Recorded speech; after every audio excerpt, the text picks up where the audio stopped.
अस्सलाम वालेकुम, आप देख रहे हैं सुबह सवेरे पाकिस्तान। मैं हूं शाहजेब अहमद और माया खान जो है वो कुछ निजी मसरूफियत की वजह से कुछ दिनों के लिए हमसे दूर हैं, फिर वापस हमें शो में ज्वाइन करेंगी। खैर, प्रोग्राम में सबसे पहले हम बात करते हैं सुबनामा में बहुत सारी टॉप स्टोरीज का, और क्योंकि सियासत में इस वक्त बहुत कुछ चल रहा है, खासतौर पर गिरफ्तारी की बात भी हो रही है एक अहम शख्सियत की, तो उसके हवाले से सबसे पहले बात करेंगे। इमरान खान की मुमकिना गिरफ्तारी के बारे में अगर आपको बताएं तो तहरीक इंसाफ ने सख्त रद्द अमल देने की तैयारी मुकम्मल कर ली है। खासतौर पर यह हिदायत भी जारी की जा रही हैं जो कारकुनान हैं वो घरों से निकलें और सख्त रद्द अमल दें अगर खान साहब को गिरफ्तार किया जा रहा है या किया जाता है। साथ में आपको बताएं कि चेयरमैन पीटीआई की 11 दिन बाद पेशावर से इस्लामाबाद बनीगाला आमद हुई। हेलीकॉप्टर के जरिए वो इस्लामाबाद पहुंचे। अब बनीगाला में पार्टी की कोर कमेटी का इजलास भी हुआ, उसमें बहुत सारी आम बातों पर गौर किया गया, बहुत अहम फैसले भी किए गए हैं, सियासी सूरत-ए-हाल का जायजा भी लिया गया है और पुलिस ने बनीगाला के अतराफ सिक्योरिटी भी हाई अलर्ट कर दी है। लेकिन जो सिक्योरिटी हाई अलर्ट की है, अगर आगे चलकर इस पर कुछ तफसीली बात करें तो राना सनाउल्लाह जो इस वक्त वजीर दाखिला हैं, उनके कुछ अहम बयानात सामने आए हैं। वो जिस किस्म की बातें कर रहे हैं उससे ये अंदाजा लगाया जा सकता है कि शायद तैयारी की जा रही है इमरान खान साहब को गिरफ्तार करने की, क्योंकि उन्होंने अपने एक ट्विटर पैगाम पर यह कहा है कि इमरान खान को जमानत खत्म होने पर गिरफ्तार किया जाएगा। 25 जून को उनकी जो जमानत है वो खत्म हो रही है, यानी कि चांसेस ये हैं कि 25 जून को उनको गिरफ्तार किया जा सकता है। और ये भी राना सनाउल्लाह ने साथ में कहा है कि जो उनकी अपनी सिक्योरिटी है जो कि इस वक्त खान साहब के साथ है, वही उनको गिरफ्तार कर सकती है, ये भी चांसेस हैं। साथ में इस्लामाबाद आने पर उनको खुशामदीद कहा राना सनाउल्लाह ने, और ये भी कहा कि कानून के मुताबिक सिक्योरिटी फराम कर दी है, लेकिन जमानत खत्म होगी तो यही सिक्योरिटी उनको गिरफ्तार भी कर सकती है। कुछ मजीद बातें भी उन्होंने की कि मजीद कहा कि जिसको आप बोलना खुला रहना फायदेमंद हो, उसकी गिरफ्तारी में वक्त जाया करना नहीं चाहिए। खासतौर पर आपको ये भी बताएं सुबनामा में कि सदर के वापस भिजवाए बिल जो थे वो मुश्तरका इजलास में मंजूर कराए जाएंगे। पार्लियामेंट का मुश्तरका इजलास जो है वो अब 7 के बजाय 9 जून को होगा, यानी कि जुमेरात को होगा। और जो बिल हैं दो, जिसमें एक इलेक्शन तरमीमी बिल है जबकि दूसरा जो है वो नैब का बिल है, ये मंजूर कराए जाने का इम्कान भी है। वफाकी वजीर जो है राना तनवीर, उन्होंने ये कहा कि जो सदर आरिफ अलवी हैं वो गैर आईनी काम कर रहे हैं और गवर्नेंस की तरह वो भी चले जाएंगे। जैसे गवर्नेंस चले गए ऐसे हो सकता है कि सदर आरिफ अलवी भी चले जाएं, इसलिए वो गैर आईनी काम ना करें। उन्होंने ये तनकीद की है सदर आरिफ अलवी पर। साथ में मुल्क में बहुत सारे बहरान हैं, उसका भी जिक्र करेंगे सुबनामा में। लोड शेडिंग का बहरान भी है, महंगाई का बहरान भी है। महंगाई तो खैर इतनी बढ़ती जा रही है, मुख्तलिफ अशिया जिसके हम मुख्तलिफ सेगमेंट्स भी करते हैं, आपको दिखाते भी हैं कि प्राइसेस कितनी ऊपर जा चुकी हैं जब पेट्रोल बढ़ा है खासतौर पर उसके बाद। लेकिन अगर खासतौर पर बिजली की लोड शेडिंग की बात करें तो गर्मी में इजाफा भी हो रहा है और लोड शेडिंग बढ़ती भी जा रही है। मुख्तलिफ शहरों में हम देख रहे हैं। हमने खासतौर पर अगर शहर की बात करें, एक बड़े शहर लाहौर की बात करें तो लाहौर में हर 2 घंटे बाद 1 घंटे की लोड शेडिंग की जा रही है, जिससे ये अंदाजा लगाया जा सकता है कि तकरीबन अगर 24 घंटे की बात करें तो 12 घंटे से भी कम वक्त की बिजली इस वक्त शहर में फराम की जा रही है जो कि वहां के शहरी हैं। साथ में कराची में भी कुछ ऐसी सूरत हाल है, मुख्तलिफ इलाकों में लोड शेडिंग की जा रही है। मुख्तलिफ जो दही इलाके हैं वहां पर लोड शेडिंग इससे भी ज्यादा हो रही है। वहां पर लोगों के मुताबिक कहा जा रहा है कि 12 घंटे से जायद और 18 घंटे तक की लोड शेडिंग वहां पर की जा रही है। गर्मी की शिद्दत में इजाफा होता जा रहा है, लोग परेशान भी हैं, शिकायत भी कर रहे हैं। जाहिर बात है जब गर्मी की शिद्दत इतनी बढ़ जाए तो गुजारा करना बड़ा मुश्किल हो जाता है। एक तरफ महंगाई के मसाइल और दूसरी तरफ लोड शेडिंग के मसले भी। अगर खैर पख्तूनख्वा की बात करें तो वहां पर भी जो लोड शेडिंग का दुरानिया है वो बढ़ा दिया गया है। गैर एलानिया लोड शेडिंग की जा रही है जिससे अवाम बड़े परेशान है। आगे कोशिश करेंगे इस पर भी तफसीली बात करें। दूसरी जानिब पेट्रोलियम जो कीमतें हैं वो बढ़ाने से महंगाई की नई लहर आ गई है जो कि एक्सपेक्ट की जा रही थी। मुख्तलिफ जो माहिर मुआशियात हमारे साथ मौजूद होते हैं वो ये बातें बता भी रहे थे हमें, और ये अलार्मिंग सिचुएशन के हवाले से भी बता रहे थे कि अगर पेट्रोल बढ़ा और इस हद तक बढ़ गया जो हम देख रहे हैं, कीमत 30 रुपये बढ़ा दी गई और इससे पहले भी बढ़ाई गई है, तो इसके बाद चांसेस थे कि महंगाई की एक नई लहर आएगी और वो लहर आ चुकी है। जो कीमतें ओवरऑल जब हम बात करते हैं जो अशिया खरनोश हैं उसकी कीमतें मजीद बढ़ गई हैं, जिसमें आपका प्याज है वो 70 रुपये हो चुका है, टमाटर 100 रुपये से जायद पे बिक रहा है, टिंडे महंगे हो गए हैं, आलू 50 रुपये से जायद पर फरोख्त हो रहे हैं। तो ये सब चीजें एक्सपेक्टेड थी क्योंकि ये पता था कि अगर पेट्रोल बढ़ेगा तो ये सब तो होगा। लेकिन इसको कंट्रोल करने के लिए हुकूमत क्या करेगी? क्या आवाम को कोई रिलीफ देने का प्लान बना रही है? एक तरफ पेट्रोल बढ़ाया, 2000 रुपये का ऐलान भी किया, लेकिन क्या उससे कोई फर्क पड़ेगा 2000 बढ़ाने से? इस पर भी हम प्रोग्राम में आगे बात करेंगे। जो इस्लामाबाद और रावलपिंडी में अगर बात करें तो वहां पर भी आटे का बहरान पैदा हो गया और बाजारों में सरकारी स्कीम का जो सस्ता आटा था वो भी मिलना खत्म हो गया, तो उससे भी लोग बड़े परेशान हैं। साथ में कुछ गुस्ताखाना बयानात दिए गए भारत में जो एक भारतीय इंतहा पसंद जमात है बीजेपी, अक्सर हम उनकी बात करते हैं, उनके जो लीडर्स हैं वो इस किस्म के बयान देते रहते हैं। वैसे तो वो इंतहा पसंदी के बयान देते थे अब तक, लेकिन अब उन्होंने गुस्ताखाना बयान भी देना शुरू कर दिए हैं। आलम इस्लाम ने इसमें बड़ा गम व गुस्से का इजहार भी किया है और बहुत बड़े बड़े लीडरान की जो मुख्तलिफ ममालिक हैं, जो मुस्लिम ममालिक है, खासतौर पर जो OIC का हिस्सा हैं, वो सब इसकी शदीद मजम्मत भी कर रहे हैं और गुस्से का इजहार भी कर रहे हैं। तौहीन आमेज जो बयान दिए गए हैं, दुनिया भर के मुसलमानों के इससे जो जज्बात हैं वो मजरूह हुए हैं यकीनन। और वज़ीर आज़म शहबाज शरीफ साहब जो हैं उन्होंने भी इसकी मजम्मत की है, कहा है कि गुस्ताखी इंतहाई शर्मनाक और नाकाबिले कबूल है, जबकि मोदी हुकूमत बार बार मुसलमानों के जज्बात मजरूह कर रही है। दूसरी जानिब जैसे कि मैंने जिक्र किया कि इस्लामी ताउन तंजीम के जो ममालिक हैं, जिनमें सऊदी अरब है, कतर है, कुवैत है, इन्होंने भी ख़ास तौर पर जो इंडिया है उसका बाइकआउट करने की जो मुहिम है उसका बाकायदा आगाज़ किया है। ओमान के मुफ्ती आज़म ने भारतीय मसनूआत के बाइकआउट की अपील की है। तो ये सब गुस्से का इजहार किया जा रहा है जिस किस्म के बीजेपी के लीडरान बयानात अपने दे रहे हैं। ख़ासतौर पर जो नुपुर शर्मा हैं, जिनकी जानिब से ये बयान दिया गया है, जिनका ताल्लुक बीजेपी से है, बीजेपी से यही एक्सपेक्ट किया जा सकता है उनकी बुनियादी रुकनीत जो है वो मुअत्तल कर दी, क्योंकि जब दुनिया भर से इस किस्म के गुस्से का इजहार किया जा रहा था तो बीजेपी मजबूर हो गई कि उनकी रुकनीत मुअत्तल करे। लेकिन अगर ऐसे गुस्से का इजहार किया जाएगा तभी इस किस्म के बयानात रोके जा सकते हैं। तो ये बड़ी अच्छी बात है कि तमाम ममालिक ने मिलजुल कर जो है वो इनके खिलाफ बयानात दिए। खैर, साथ में एक और खबर जो कि बड़ी इंपॉर्टेंट है, और पहले तो सोशल मीडिया पर मुख्तलिफ चैनल्स पर हम देखते रहे हैं कि बड़े टॉप ट्रेंड्स बने रहे हैं दुआ ज़हरा के हवाले से। दुआ ज़हरा के वालिदैन की जो दुआएं हैं वो रंग ले आई हैं, और वो कैसे रंग लाई हैं, क्योंकि पसंद की शादी करने वाली दुआ ज़हरा पंजाब से बाजियाबी के बाद कराची मुंतकिल कर दी गई। उनके जो वालिद साहब, इन्होंने एक वीडियो बयान भी जारी किया, इसमें खुशी का इजहार भी किया है। कराची पुलिस का ये कहना है कि दुआ ज़हरा को लेडीज़ पुलिस के हवाले कर दिया गया है और दोनों को आज अदालत में भी पेश किया जाएगा जहाँ पर उनके बयानात लिए जाएंगे। साथ में आपको बताएं कि कुछ इस्लामाबाद से ऐसी खबरें आ रही हैं कि मुख्तलिफ जो पहाड़ी सिलसिले इस्लामाबाद के मुख्तलिफ मकामात पर आग लगाई जा रही है और आग भड़क उठी है। उसको आग पर काबू पाने की कोशिशें भी की जा रही हैं। मरगला पहाड़ियों में भी आग बुझाने के लिए पाक फौज भी सिविल इंतजामिया के साथ खड़ी है। 2 हेलीकॉप्टर्स का इस्तेमाल भी किया जा रहा है। कोशिश की जा रही है कि आग पर जल्द से जल्द काबू पाया जा सके, क्योंकि जंगल की आग जब फैलती है तो बड़ा मुश्किल हो जाता है उसको कंट्रोल करना। एबटाबाद में भी जंगल में आग लगी है। साथ में स्वात के बाद बुनेर के कई जंगलात में आग भड़क उठी है, उसको भी कंट्रोल करने की कोशिशें की जा रही हैं। लेकिन इसकी वजूहात क्या हैं? ये क्या हो रहा है कि मुख्तलिफ जंगलात में आग लग रही है, फिर उसको कंट्रोल करने की कोशिशें की जाती हैं, काबू करने की कोशिशें की जाती हैं, लेकिन इसकी वजूहात क्या हैं? तहकीकात के लिए जो खुफिया इदारे हैं उनसे मदद तलब की गई है कि भाई ये तहकीकात करें, ये क्या वजह है। हर जंगल में आग लग रही है, कभी एबटाबाद की तरफ, कभी जो मरगला की पहाड़ियां हैं उसकी तरफ, तो इसकी तहकीकात का भी बाकायदा तौर पर आगाज कर दिया गया है। साथ में हमने देखा बुध के रोज एक बड़ा ही अफसोसनाक वाकया, एक सुपर स्टोर के साथ जो बिल्डिंग थी पूरी, उसमें आग लगी। आग पर काबू पाने में तकरीबन 4 दिन लग गए। जब तक काबू पाया गया तो बहुत ज्यादा नुकसान भी हो चुका था। आग लगी रही और आग लगे रहने से जो बिल्डिंग की बुनियादें हैं वो कमजोर पड़ गई और अभी तक उसकी तहकीकात भी की जा रही है। सैंपल्स भी भिजवाए गए लाहौर। कोशिश की जा रही है जानने की क्या इस बिल्डिंग को मखदूश करार दिया जाए ना दिया जाए। क्या इस बिल्डिंग में जो लोग रहते थे तकरीबन उनके बारे में ये कहा जा रहा है कि वो रह सकते हैं अभी भी, ये बिल्डिंग इस काबिल है कि इसको ऐसे ही रखा जाए। तो इस हवाले से बहुत सारी खबरें आ रही है। जिला इंतजामिया ने भी इमारत में दाखिले को ममनू करार दिया हुआ है इस वक्त, और वहां पर 2 जो फायर ब्रिगेड की गाड़ियां हैं वो भी वहां पर रिस्पांस के लिए मौजूद हैं कि अगर कोई इमरजेंसी होती है तो वो उसको फौरी तौर पर काबू पाया जा सके। कूलिंग का अमल भी मुकम्मल हो चुका है, लेकिन अभी अपडेट क्या है, वहां के जो रिहाइश पजीर अफराद हैं, जो फैमिलीज हैं, उनके हवाले से क्या अपडेट है और इस वक्त जिला इंतजामिया क्या कह रही है, इसी पर बात करते हैं। हमारे साथ न्यूज़ हैं फयाज यूनुस, उनसे। फयाज, सबसे पहले तो ये बताइएगा इस वक्त अपडेट क्या है? कहा जा रहा था कूलिंग का अमल जारी है, वो भी मुकम्मल हो चुका है। जो बिल्डिंग के हवाले से तहकीकात की जा रही हैं, सैंपल्स भिजवाए गए हैं, अब तक कोई उसकी अपडेट आ सकी है?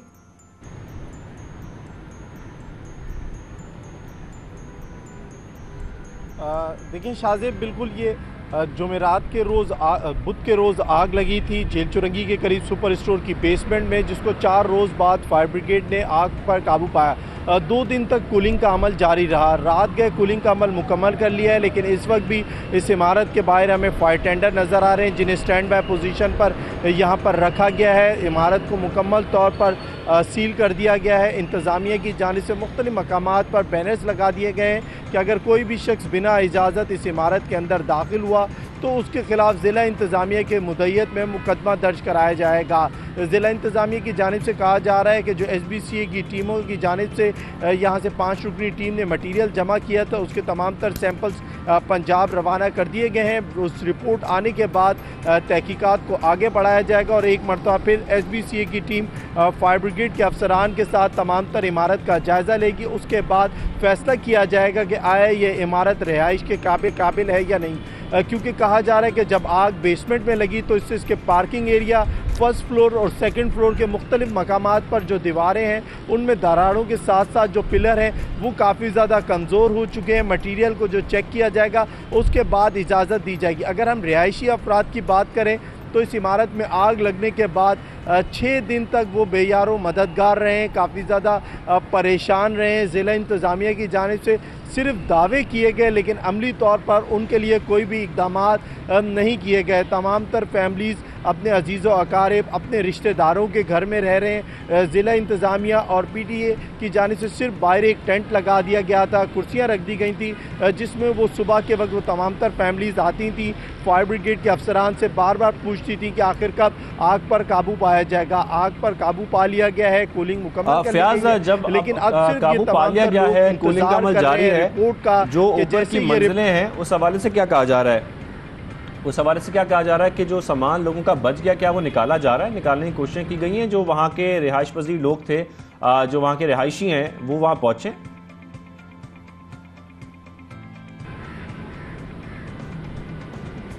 देखिए शाहजेब, जो रिहायशी अफराद हैं वो इंतज़ामिया के साथ राब्ते में हैं, लेकिन अभी भी किसी भी शख्स को इस इमारत के करीब और इस इमारत के अंदर जाने की इजाज़त नहीं दी जा रही। अगर बात करें तो 150 से ज़ायद फ्लैट्स जो 15 मंजिलों पर बने हुए हैं, उनके तमाम तर रिहायशी जो लोग हैं उन्होंने अपना सामान निकालना है, लेकिन इंतज़ार किया जा रहा है जैसे ही हतमी रिपोर्ट आएगी उसके बाद इन तमाम तर अफराद को सामान निकालने की इजाज़त दी जाएगी। क्योंकि जो पार्किंग एरिया की जो 2 मंजिलें हैं उसके जो मुख्तलिफ मकामात हैं वहाँ पर काफ़ी ज़्यादा दरारें पड़ चुकी हैं। जितनी भी गाड़ियाँ पार्किंग एरिया में मौजूद थी उनको भी ज़िला इंतज़ामिया, पुलिस और रेंजर्स की निगरानी में काफ़ी ज़्यादा मोहतात तरीके से नीचे उतारा गया था, क्योंकि पार्किंग एरिया की जो बेसमेंट्स के साथ जो जुड़ी हुई दीवारें हैं उस पर काफ़ी ज़्यादा दरारें हैं। अगर मेरे कैमरामैन शाहिद मलिक दिखा सके, शाहजेब, ये फ्रंट साइड इतनी ज़्यादा जो आग की वजह से मुतासिर नहीं हुई,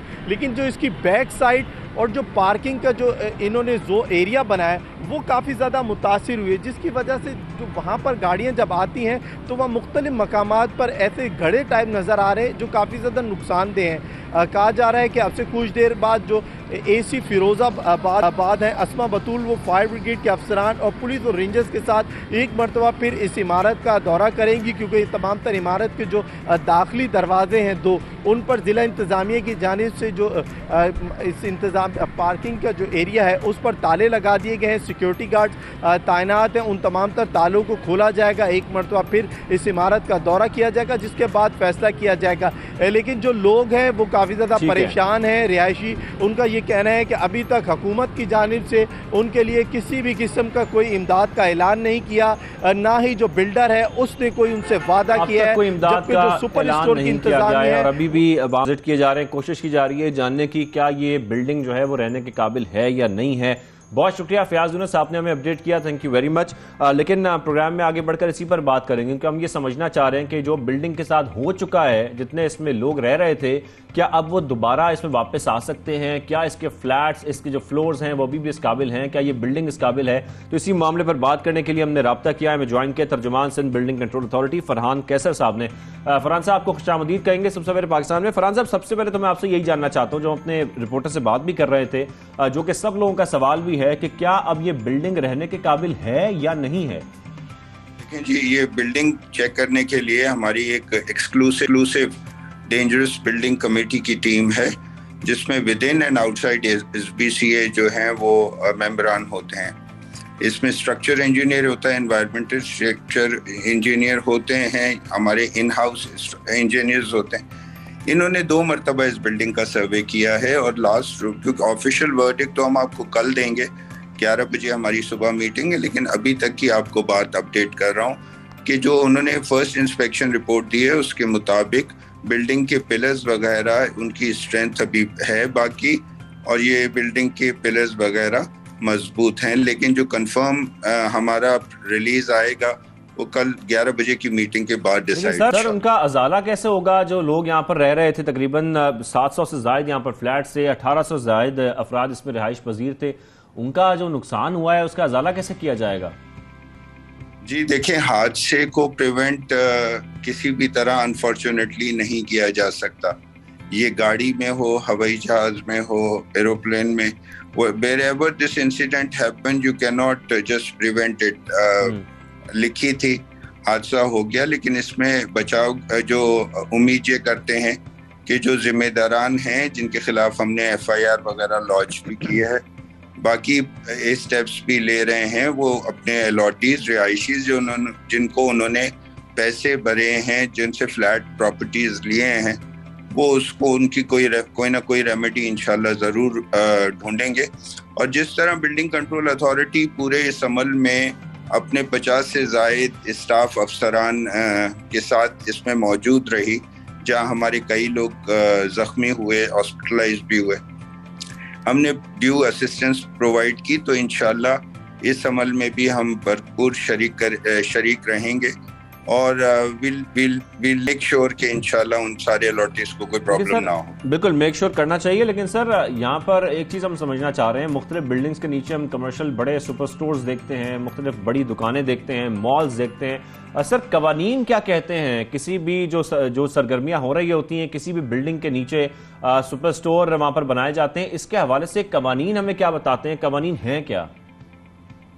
रिहायशी इमारत होती है रेजिडेंशियल कम कमर्शियल। इसमें ऊपर आपने काफी जगह देखे होंगे कि ऊपर रेजिडेंशियल अपार्टमेंट्स होते हैं और नीचे इनके स्टोर्स होते हैं, बैंक्स होते हैं, फ्लैट्स होते हैं। तो this is basically goes with the category of the plot and we have a specific process of approving building plans in which we ensure कि वो रिहायशी बिल्डिंग सिर्फ रिहायशी है या कमर्शियल है। तो ये सारा एक प्रोसीजर होता है, बगैर उसकी इस तरह हाई राइज बिल्डिंग नहीं बनती। सिंध बिल्डिंग कंट्रोल अथॉरिटी जो है वो कोई कार्रवाइयां कर सकती है? जो दीगर बिल्डिंग्स हैं जिनके नीचे बड़े बड़े स्टोर्स हैं या मॉल्स हैं, एटलीस्ट चेक भी किया जाए, कार्रवाइयां भी की जाएं, ये देखा जाए कि क्या उनमें प्रॉपर फायर सिस्टम्स लगे हुए हैं कि नहीं लगे हुए?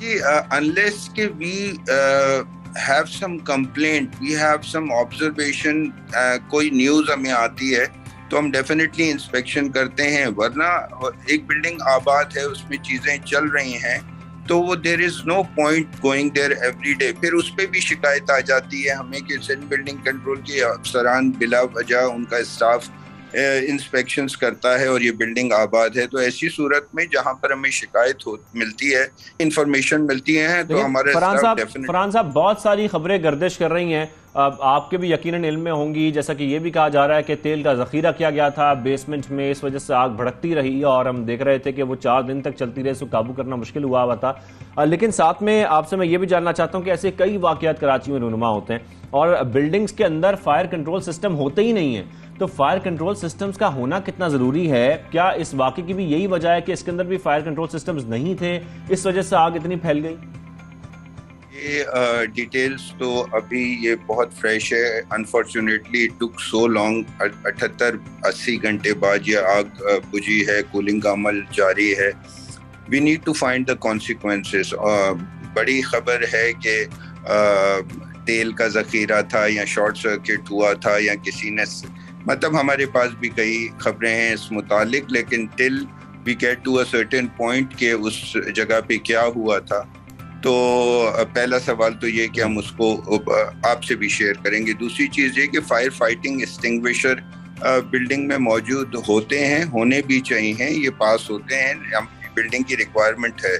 लेकिन फायर फाइटिंग एक्सटिंग्विशर जिस तरह की ये आग थी जिसको फायर फाइटर्स, पूरे फायर ब्रिगेड डिपार्टमेंट को टाइम लग गया इतना एक्सेस ना मिलने की वजह से, तो डेफिनेटली ऐसी फायर्स, मेट्रोपॉलिटन सिटी है ये, हम बाकी मुल्कों में भी देखते हैं कि जहाँ ये लगती हैं तो बड़ा मुश्किल होता है इसको प्रिवेंट करना। लेकिन सर ऐसे वाकयात, ऐसे अफसोसनाक वाकयात हम देखते रहते हैं, निशानदेही की जाती है, फिर मामला दब जाते हैं। हम कुछ ये आपसे जानना चाह रहे हैं कि जब ऐसी निशानदेही कर दी जाए और ऐसी इमारतें हों जहां पर चाहे फायर कंट्रोल सिस्टम्स के प्रॉब्लम हो या बिल्डिंग से नीचे बड़े बड़े स्टोर्स बने हों या फिर वहां पर जखीरा किया गया हो, कुछ भी इस किस्म के मामलात हों, तो ये जिम्मेदारी किसकी है? कि आप लोग कोई एक्शन लेते हैं ऐसी बिल्डिंग्स के खिलाफ?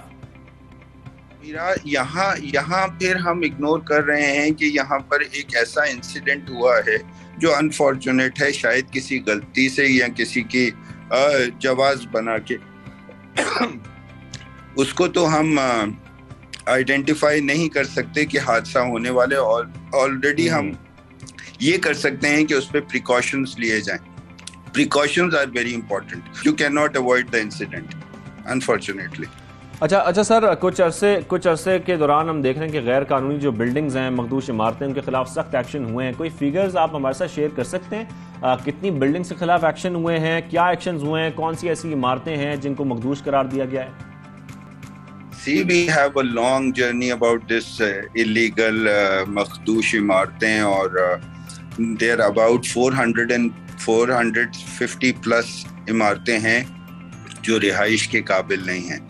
यहाँ ये एक डिफरेंट टॉपिक पे चले गए कि मखदूश इमारतें, बट 450 आपका सवाल का जवाब देते हुए, और ये 450 में कोई 90% ओल्ड एरियाज में हैं, जिसमें हम हर साल पब्लिकेशन भी करते हैं। उसमें जाके अनाउंसमेंट्स भी होती हैं, रेडियो टीवी पे भी दिया जाता है कि इनको खाली कर दिया जाए। तो ये हम हर साल हमारी ये प्रैक्टिस होती है, स्पेशली रेनी सीजन। आखिर में ये हम आपसे जानना चाह, खैर बहुत सारी बातें आपने क्लियर की भी हैं, बहुत सारी चीज़ें हमें बता भी दी हैं, जिस तरीके से आप कह भी रहे हैं कि एक्शन लिया भी जाता है, लेना भी चाहिए ताकि ऐसे वाकयात रोनमा ना हो, ना आग के हवाले से, और अगर कोई बिल्डिंग मखदूश है तो उस हवाले से भी एक्शन लेना चाहिए। Thank you very much. Farhan Qaiser साहब हमारे साथ मौजूद थे, तर्जुमान है सिंध बिल्डिंग कंट्रोल अथॉरिटी के, और वो हमें इस हवाले से बता रहे थे कि क्या एक्शन हो रहे हैं, क्या होने चाहिए, और ख़ास तौर पर ऐसी जो बिल्डिंग्स हैं उनकी निशानदेही करना बहुत ज़रूरी ताकि ऐसे वाकयात हम मुस्तकबिल में ना देखें। छोटी सी ब्रेक लेते हैं, ब्रेक में वापस आते हैं। बहुत सारे सेगमेंट्स हैं, बहुत सारी खबरें जो भी शामिल करनी है प्रोग्राम में।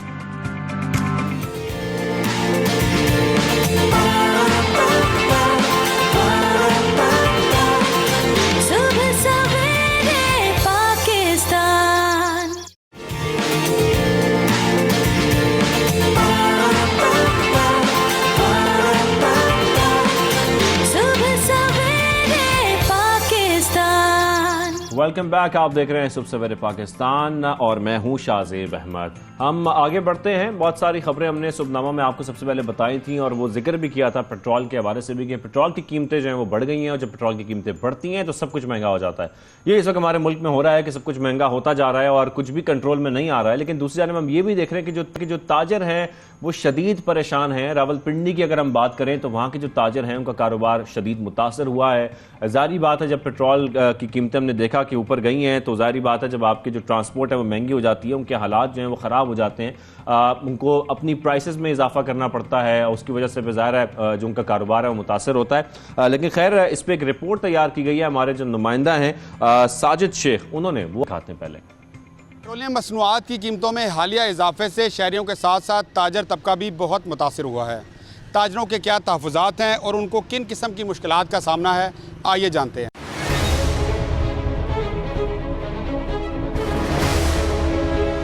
हर बंदा परेशान है कि हम अपना गुजारा कैसे चलें, हम अपना कारोबार कैसे चलाएं। छोटा रेस्टोरेंट जो है वो तो बंद हो जाएगा, वो कैसे सरवाइव करेगा? उसके पास तो इतने कोई अखराजात इतने बढ़ गए हैं कि वो उसके अपना कोई प्रॉफिट मार्जिन तो ख़त्म हो गया, अपना ख़र्चा ही नहीं पूरा कर सकता। हमारी कीमतें 8 माह पुरानी हैं। 8 माह पहले भी दाल 130 रुपये थी और आज भी 130 रुपये है। 8 माह पहले घी की कीमत 300 रुपये थी, आज घी की कीमत 570 रुपये है, लेकिन दाल की प्लेट मज़दूर जो खाता है उसकी कीमत वहीं पे है। तो ये कैसे गुजारा करेगा? तो ये गरीब के मुंह से रोटी का नवाला छीन रहे हैं। हमें उम्मीद थी कि ये नई हुकूमत आएगी और ये ताजर दोस्त हुकूमत होगी, शायद इसमें हमें आसानियाँ मिलेंगी। तो हमने इनके साथ बहुत सारे तावन भी किए कि हम ताजरों का कोई ऐसा अमल जिसकी वजह से हमारे ताजर तो दोस्त बजट देंगे, कोई ऐसी हुकूमती पॉलिसियाँ देंगे जिससे ताजर उनको फ़ायदा होगा। और अभी जो रिसेंटली हमें जो पेट्रोल पंप से पहले एक बम चलाया गया वो ये था कि हमारे इम्पोर्ट को लीगल इम्पोर्ट जो हो रही थी उसको बंद कर दिया गया। मोबाइल के लोग पहले ही सफ़र कर रहे थे, एक्सेसरी के लोग पहले ही सफ़र कर रहे थे, वो अब उससे भी ज़्यादा उसको काम ही बंद कर दिया गया।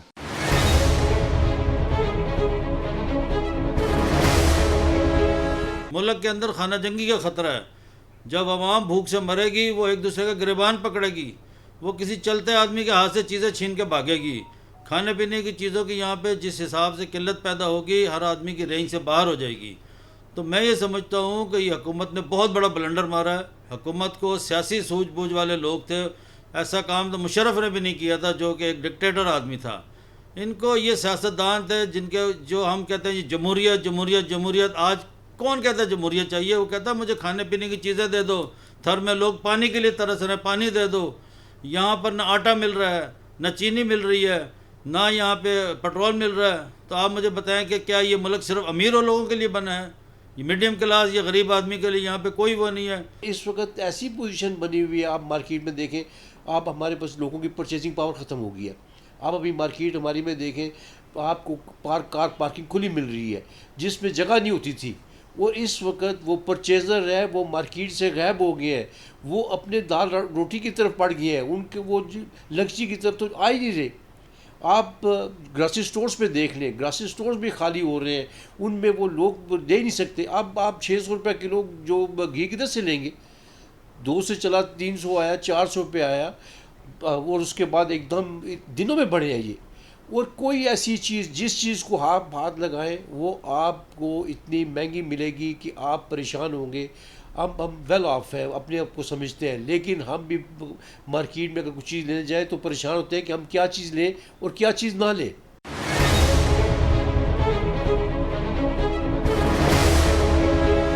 ताजर बरादरी ने पेट्रोलियम मसनूआत की कीमतों में इजाफे को यकसर मुस्तरद कर दिया। कहते हैं हुकूमत ने अपनी पॉलिसियों पर नज़रसानी ना की तो एहतजाज का हक महफूज रखते हैं। कैमरामैन बाबर भट्ट के साथ Sajid Sheikh, 92 news, Rawalpindi. Sajid Sheikh, thank you very much. आपने हमें इतनी अच्छी रिपोर्ट तैयार करके जो मौक़िफ़ हैं ख़ासतौर पर ताजरों के, उससे आगाह किया, क्योंकि ताजर वाकई परेशान हैं जब पेट्रोल प्राइसेस हम देखते हैं कि उसमें एक इंक्रीज़ आता है, क्योंकि कारोबार मुतासर होते हैं और वो ये नहीं कर सकते कि बार बार अपनी कीमतों में इजाफा करें। इवन छोटे छोटे होटल मालिकान होते हैं, वो कैसे अपनी कीमतों में बार बार इजाफा कर दें। और जारी बात है, आप गैस की बात करें, उनके सिलेंडर महंगे भरते हैं, उनका फ्यूल महंगा हो गया है, फ्यूल की वजह से उनकी जो अशिया वहाँ पर आती हैं वो महंगी हो गई हैं, तो परेशानी का उनको सामना है। और इसी वजह से उनके जो घर के मसाइल हैं वो बढ़ जाते हैं। जारी बात है, आमदनी उनकी जो है वो कम हो जाती है। फ्यूल के बढ़ते दाम में हम देख रहे हैं कि हुकूमत भी सख्त इकदाम उठा रही है, और सख्त इकदाम ऐसे उठा रही है कि वज़ीर-ए-आज़म शहबाज शरीफ ने वफाकी काबीना के जो अरकान ने उनको मिलने वाले जो फ्री पेट्रोल है उसमें कटौती का फैसला किया है। दूसरी जानिब जो वज़ीर आला सिंध हैं मुराद अली शाह, उन्होंने भी वज़रा और अफसरान को मिलने वाले फ्यूल का कोटा 40% कम कर दिया है। दूसरी जानिब खैबर पख्तूनख्वा के सरकारी इदारे हैं, वहाँ पर भी पेट्रोल के इस्तेमाल की मद में 35% जो है वो कटौती की गई है। एडमिनिस्ट्रेटर कराची मुर्तज़ा वहाब ने है KMC के अफसरान को मिलने वाले फ्यूल में 40% कटौती का ऐलान किया है। इस तरीके से ये कटौती का ऐलान करना जो अफसरान हैं उनकी ख़ासतौर पर, और जो दीगर वज़रा हैं उनके जो कोटा है फ्यूल का, उसमें कमी करने से क्या कोई फ़र्क पड़ेगा, क्या कोई आवाम को फ़ायदा पहुंचेगा? अगर पहुंचेगा तो कितना फ़ायदा पहुंचेगा? इसी पर बात करने के लिए हमें ज्वाइन किया रहनुमा पीपल्स पार्टी तैमूर साहब ने। तैमूर साहब आपको खुशामदीद कहेंगे सबसे पहले पाकिस्तान में। तैमूर साहब, हम देख रहे हैं मुख्तलिफ, हमने शहबाज साहब की जानब से भी देखा, जो इस वक्त वज़ीर आला सिंध हैं उन्होंने भी कटौती का ऐलान किया है अफसरान के और ख़ासतौर पर वज़रा के जो फ्यूल है उसमें। इससे ओवरऑल जो आवाम है उन पर क्या फ़र्क पड़ेगा, उनको कितना फ़ायदा पहुँचेगा, आप क्या समझते हैं? ये एक्सचेकर के पैसे हैं, यानी कि जो टैक्स पाकिस्तानी लोग देते हैं उन पैसों से ये फ्यूल आता है, उन पैसों से ये सारी चीज़ें होती हैं। तो जाहिर बात है जब फ्यूल की प्राइसेस बढ़ गई हैं, नाकिस जो सोच थी और जो करप्शन थी इमरान नियाजी और उसके टोले की, जिसकी वजह से आज हम इन मसाइल को फेस कर रहे हैं, तो इसका और कोई तरीका नहीं है। ये IMF के साथ डील भी जो थी इमरान नियाजी ने ही की थी, जो आज हम भुगत रहे हैं और हमें भुगतनी पड़ेगी। लिहाजा जब हमारे रिसोर्सेज सारे महदूद हैं, जब हमारे रिसोर्सेज वही हैं और खर्च बढ़ रहे हैं, तो उसका एक ही तरीक़ेकार होगा कि हमें फ्यूल की कंजम्पशन कम करनी होगी। अफसरान हो, वज़रा हो या एडवाइज़र हो, उनको अपनी मेरे ख्याल से लिमिटेशंस रखनी चाहिए, फ्यूल पे ख्याल से चलाना चाहिए। और मैं समझता हूँ ये टाइम है जो ऐसे मिनिस्टर्स हैं, एडवाइज़र्स हैं जो कि फ्यूल अफोर्ड कर सकते हैं, तो मेरे ख्याल से उनको तो अभी टोटली विड्रॉ कर देना सरकारी फ्यूल लेने से और अपनी जेब से। अच्छा तैमूर साहब, यहाँ पर मैं आपसे ये भी जान लेता हूँ कि जो वज़रा हैं, सरकारी अफसरान हैं या दीगर सरकारी महकमों के जो लोग हैं, उनके फ्यूल कोटे की वजह से ओवरऑल जो माहाना कौमी खजाना है उसमें से कितनी रकम अदा होती है, कोई एस्टिमेट है आपको? बहुत बड़े खर्चे होते हैं जो यहाँ पे आते हैं। गवर्नमेंट्स हैं, डिपार्टमेंट्स हैं, एक एक डिपार्टमेंट का बहुत बड़ा बड़ा बजट होता है, क्योंकि जो चीज़ें हैं वो करनी है, जो काम है वो होना है, गाड़ियां हैं वो चलनी है, मशीनरी चलनी है, तो ऑफ कोर्स तेल का, फ्यूल का बहुत बड़ा कोटा होता है हर डिपार्टमेंट। लेकिन तैमूर साहब, प्रॉब्लम यह ना कि फैसले हो जाते हैं, ऐलानात हो जाते हैं, उसके बाद कुछ दिनों बाद सब भूल जाते हैं, कोई पूछता भी नहीं है कि क्या वाकई ये कोटे में कमी की गई थी, तो क्या वाकई अब जो अफसरान हैं वो अभी भी ये फ्यूल एंजॉय कर रहे हैं या फिर वाकई उनका कोटा कम कर दिया गया है? तो इस पर अमल दरामद भी मुकम्मल होगा कि नहीं होगा जब ये फैसला किया गया है? जहां तक सिंध हुकूमत की बात है तो हमारे चीफ मिनिस्टर मुराद अली शाह साहब ने जब भी कोई बात की है उसको पाए तकमील तक पहुंचाया है, पहली बात। दूसरी बात, ये हवाई बातें नहीं होती, ये एक फैसला हुआ है और जब वो फैसला हुआ है वो रिटन में उसके ऑर्डर्स पास हुए हैं। यानी कि आपके लिए ये आसान कर दूं, मुझे एक कार्ड मिलता है जिसमें मेरे 600 लीटर फ्यूल मुझे सरकार की तरफ से मुफ्त मिलता है। अब जब वो मेरा कार्ड होगा उसका जो कोटा है वो 600 लीटर होगा ही नहीं, वो 40% कम होगा, 400 होगा या ऐसा कुछ होगा। इसी तरह से जो दूसरे सरकारी मुलाजिम हैं या KMC के या किसी डिपार्टमेंट के अफसरान हैं, तो उनको भी फ्यूल की लिमिट मिलती है। जो फ्यूल की लिमिट अब कट हो चुकी है, अब कटौती आ चुकी है, इम्प्लीमेंट भी हो जाएगी। ठीक है, ये तो सिंध की बात हो गई। साथ में तैमूर साहब कुछ इतलात ये भी हैं, वफाकी हुकूमत के जो मुलाजमीन हैं वो माहाना 80 लाख लीटर पेट्रोल मुफ्त इस्तेमाल करते हैं और यानी एक अफसर 360 लीटर तक पेट्रोल इस्तेमाल करता है। ये कुछ इस किस्म की इतलात हैं जो हमारे सामने आ रही हैं। अगर हम सिर्फ अफसर की बात करें, एक अफसर की, तो तकरीबन इतना बताया जा रहा है। तो सिंध में क्या सूरत हाल है कि हुकूमत इस तर्ज के कुछ मजीद भी इकदाम उठा सकती है ताकि जो ये कंट्रोल एटलीस्ट वो किया जा सके, जो मुफ्त का इतना पेट्रोल दिया जा रहा है अफसरान को और वज़रा को, उसमें कोई कमी लाई जा सके, या दीगर भी और बहुत सारी चीजें ऐसी जिसमें कमी लाई जा सकती है? आप समझते हैं कि ऐसे मजीद इकदाम भी उठाएगी सिंध हुकूमत? अलग डिपार्टमेंट्स में अलग हिसाब किताब होता है। हर किसी डिपार्टमेंट की अपनी तरीक़ेकार होते हैं, अपनी रिस्पॉन्सिबिलिटीज होती हैं जो उनको पूरी करनी होती है। फॉर एग्जांपल, अगर पुलिस है तो पुलिस का तो हम कटौती कर ही नहीं सकते, क्योंकि पुलिस का काम है पेट्रोलिंग करना लॉ एंड ऑर्डर के हिसाब से। KMC में जैसे आपने देखा, वहाँ पर हमें कुशन था तो हमने कम कर दी, वज़रा की तनख्वाहें, पेट्रोल फ्यूल हमने कम कर दिए। तो ऑफकोर्स ये जिम्मेदारियां हैं। कोई फ्यूल लेजर के लिए इस्तेमाल नहीं होता, फ्यूल काम के लिए इस्तेमाल होता है और बहुत बड़ी वही तैमूर साहब मैं कह रहा हूँ कि ऐसे मजीद और इकदाम क्या उठा रही है हुकूमत जिससे बचत की जा सके? अभी जो इकोनॉमिकल सिचुएशन चल रही है ओवरऑल, जो इस वक्त बहरान हम देख रहे हैं, चाहे वो फ्यूल के प्रॉब्लम्स हों, चाहे वो बिजली के मसाइल हों, और ऐसे कोई इकदाम उठा रही है इस वक्त सिंध हुकूमत ताकि इन बहरानों से निकलने के लिए कोई इकॉनमी को हम जितना फायदा पहुंचा सकते हैं पहुंचाएं? इन हालात में न के सिर्फ हुकूमत को और आम इंसान को, हर सैलरीड पर्सन को ख्याल करना पड़ेगा, कॉस्ट कटिंग करनी पड़ेगी और ऑफ कोर्स सिंध हुकूमत कोशिश करेगी हर तरह से कॉस्ट कटिंग करे, पर वो कॉस्ट कटिंग करेंगे जिसमें हमारी गवर्नेंस पे कोई नुकसान ना आए, हमारी गवर्नेंस खराब ना हो, किसी डिपार्टमेंट की एफिशिएंसी जो है वो खराब ना हो, और of course cost cutting measures लिए जाएंगे और लिए जा रहे हैं। अच्छा, और साथ में तैमूर साहब ये भी बताएगा, बजट करीब आ रहा है और बजट करीब आते ही उम्मीदें लग जाती हैं खासतौर पर आवाम की, लेकिन उनको कुछ इतना बड़ा रिलीफ नहीं मिलता। लेकिन इस बार क्या सूरत हाल है? जो सूबाई सतह पर अगर हम बात करें तो आवाम को कोई रिलीफ मिलने जा रहा है? हमेशा आपने देखा बुरे हालात में भी, टफ टाइम्स में भी, फाइनेंशियल क्राइसिस में भी, जब भी सिंध हुकूमत ने बजट पास किया है तो एक अवाम दोस्त बजट पास किया है। और आपको याद होगा पिछले साल भी जब बहुत ज्यादा क्राइसिस थे, वफाक हमें सिंध का हिस्सा भी नहीं दे रहा था, तब भी हमने उन हालात में तनख्वाहें बढ़ाई, सरकारी मुलाजमिन की तनख्वाहें बढ़ाई, प्राइवेट मुलाजमीन की तनख्वाह बढ़ाने का हुक्मनामा दिया और इस बार भी इंशाल्लाह ताला आप देखेंगे वफाक और सिंध साथ मिलकर एक अवाम फ्रेंडली बजट लाएंगे।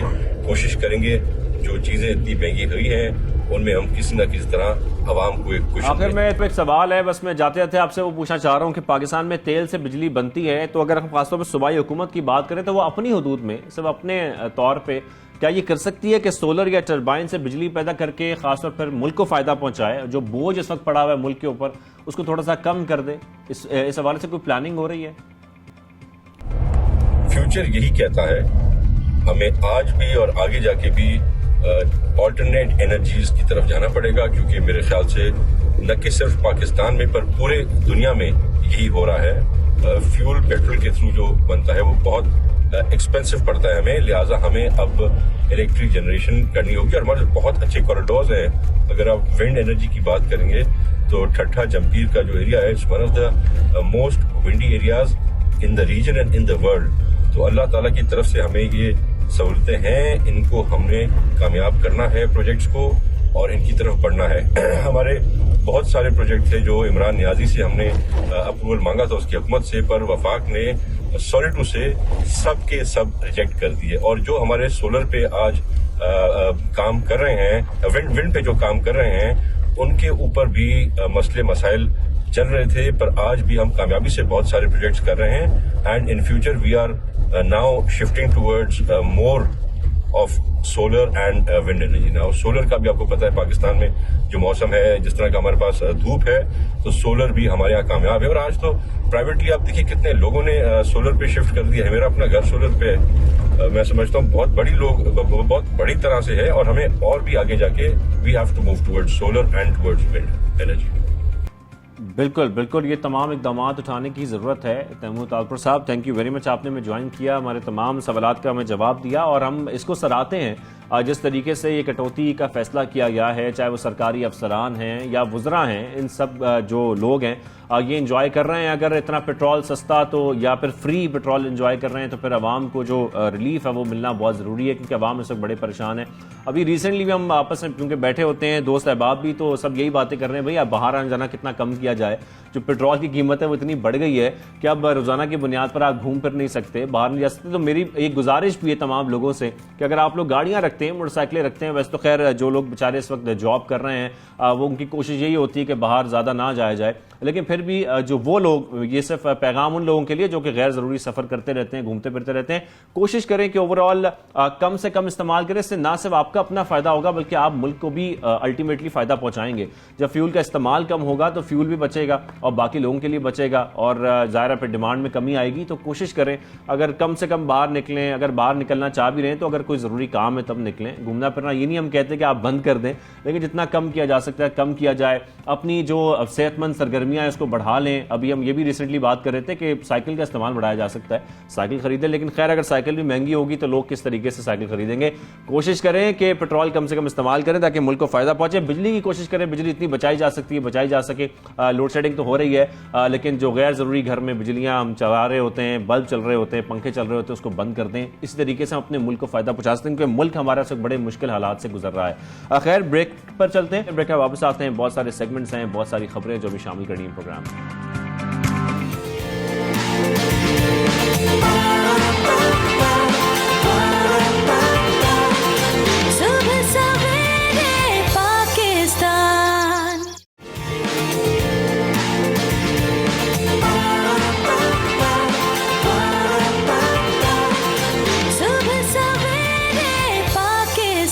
वेलकम बैक, आप देख रहे हैं सुबह सवेरे पाकिस्तान। ब्रेक से पहले बहुत सारी बातें हो रही थी कि किस तरीके से कटौती की जा रही है फ्यूल बचाने के लिए। ब्रेक के बाद हम ये बात करेंगे, गवर्नमेंट सब्सिडी देने का भी ऐलान कर चुकी है।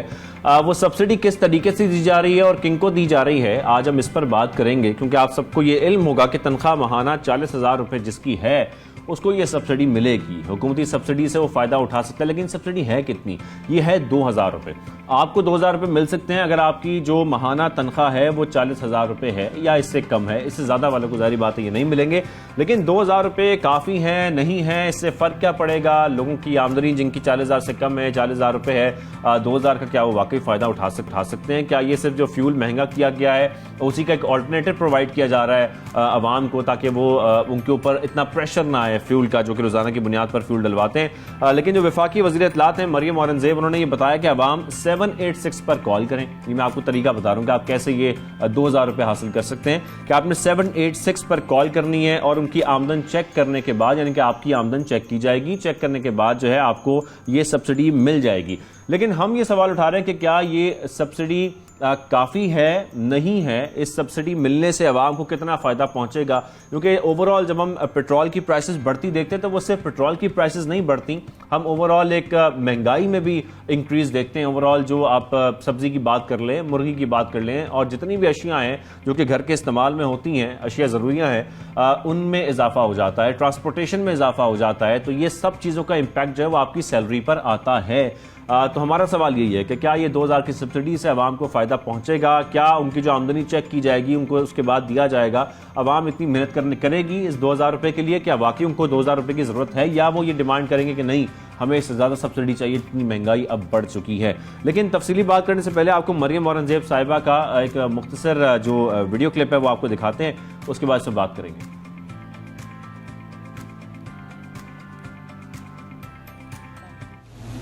जिसकी तनख्वाह 40,000 रुपए से कम है, आज उसको हुकूमत पाकिस्तान 2000 रुपया दे रही है। हुकूमत पाकिस्तान अपना 2000 रुपया उसको दे रही है। आज वो मजदूर, वो किसान, वो टीचर, वो मेहनत कश खवातीन, वो स्टूडेंट जो साथ काम करता है और साथ अपनी तालीम हासिल करता है, वो रेड़ीबान, हर वो शख्स जिसकी आमदन 40,000 से कम है, उसको इस पेट्रोल की इंक्रीज के बाद साथ 2000 रुपया दिया जा रहा है। खाली 786 के ऊपर कॉल करें, कॉल लाइन है 786, उस पर कॉल करें और आपको ये 2000 आपकी इनकम लेवल के ऊपर एक ट्रांसपेरेंसी चेक करके आपको ये 2000। ये बयान आपने सुना कि हुकूमत अपना 2000 रुपये जो है वो आवाम को दे रही है सब्सिडी की सूरत में। लेकिन जो अपना 2000 रुपये है इसका आवाम को कितना फ़ायदा पहुंचेगा, यही बात करने के लिए हमें ज्वाइन किया है मुस्लिम लीग नून की रहनुमा उस्मा बुखारी साहिबा। उस्मा साहिबा आपको खुशामदीद कहेंगे सुबह सवेरे पाकिस्तान में। उस्मा साहिबा, 4 लोगों की फैमिली रोज़ाना का जो खाना खाती है सिर्फ वही 1000 रुपये का बन जाता है, जितनी महंगाई बढ़ गई है। तो हमारा पहला सवाल तो आपसे यही है कि क्या ये 2000 रुपये काफ़ी है उनके लिए? जी शुक्रिया जी। देखिए, पाकिस्तान के जो माशी हालात हैं उसमें तो इस वक्त 10,000 भी काफ़ी नहीं होंगे, लेकिन पाकिस्तान के जो माशी क्राइसिस है इस वक्त, जो हमारी हुकूमत का पैदा करना नहीं है, जो इमरान खान साहब हम पर नाजिल करके गए हैं, जो IMF को वो लिस्ट के दे के गए थे साइन करके, उसको जो है वो हमें अनफॉर्चुनेटली फुलफिल करना पड़ा। बिकॉज पाकिस्तान को जो है वो डिफ़ॉल्ट होने से बचाने के अलावा हमारे पास ऑप्शन नहीं था। लेकिन हम वो बेहिसी भी हमने नहीं दिखाई। और ये 2000 रुपया उस आदमी के लिए जिसकी आमदन जो है वो 30-35 हज़ार से कम है, वो जो है वो उसके लिए ये महंगाई के इस दौर में उसको अगर 2000 रुपये के पेट्रोल कीमत में अगर उसको सब्सिडी के शक्ल में जो हम इसमें मैं समझती हूँ कि बहुत ज़्यादा नहीं, लेकिन थोड़ा बहुत भी ज़रूर मिलेगा। नहीं उस्मा साहिबा, बड़ी अच्छी बात है। इस वक्त जो हालात हैं उसमें ऐसी सब्सिडी देना ये अच्छी चीज़ है, और जितनी भी दी जा रही है वो भी ठीक है कि एटलीस्ट अगर पेट्रोल के हवाले से ही वो अपने ये पैसे इस्तेमाल कर लें तो बड़ी बात है। लेकिन यहाँ पर एक सवाल ये भी पैदा होता है कि आप नहीं समझती कि सब्सिडी के साथ साथ जो प्राइस कंट्रोल है उस पर भी कुछ काम करना चाहिए, हुकूमत को उस पर भी कोई ध्यान देना चाहिए? और मेरे ख्याल में अगर प्राइस कंट्रोल की जाए तो उससे भी आवाम को एक रिलीफ मिल जाएगा। जी बिल्कुल, मैं समझती हूँ जी। सिर्फ मैं नहीं समझती, मेरी पार्टी और मेरी गवर्नमेंट इस पर समझती भी है और ऑलरेडी काम भी कर रही है। पंजाब की अगर सिर्फ मैं बात करूँ तो हमजा शहबाज शरीफ साहब ने पिछले हफ्ते में 3 मीटिंग्स जो हैं वो प्राइस कंट्रोल कमेटियों के हवाले से की हैं, और हमारा फोकस ये है कि ये अब बहाना बनाकर जो है वो मनमानी मर्जी जो है वो करने से रोका जाए बाजारों के अंदर। हमारा फुल फोकस है इसके ऊपर।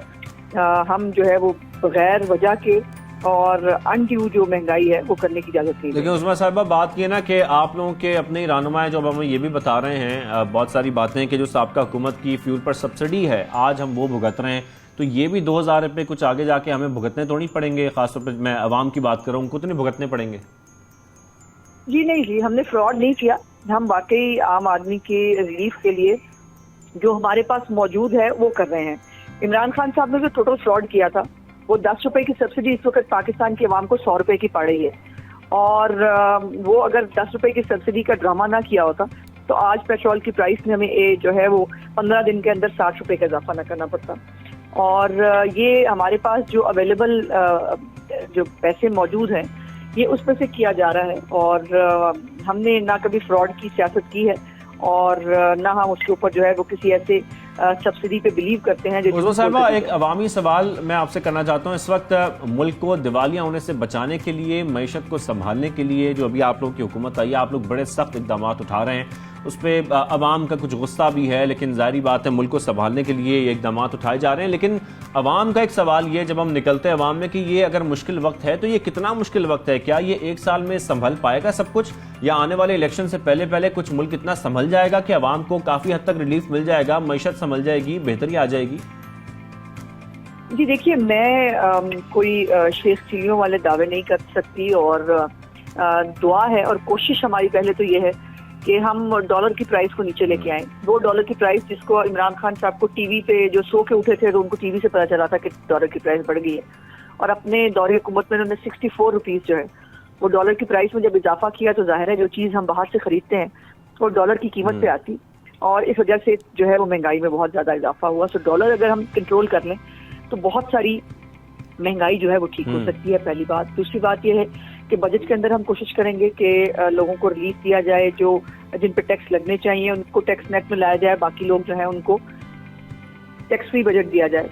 और फिर ये है कि जो अवेलेबल हमारी जो रिसोर्सेज हैं उनको इस्तेमाल करके जो है वो, जिस तरह आपको मालूम है कि हमने इम्पोर्टेड चीज़ों के ऊपर पाबंदी लगाई है इसीलिए कि इम्पोर्ट बिल कम हो, हमारा तजारती खसारा कम हो, ताकि जो टैक्स हम इकट्ठा करें वो जो है वो बाहर ज़र मुबादला की सूरत में दूसरे मुल्कों को ना भेजा जाए।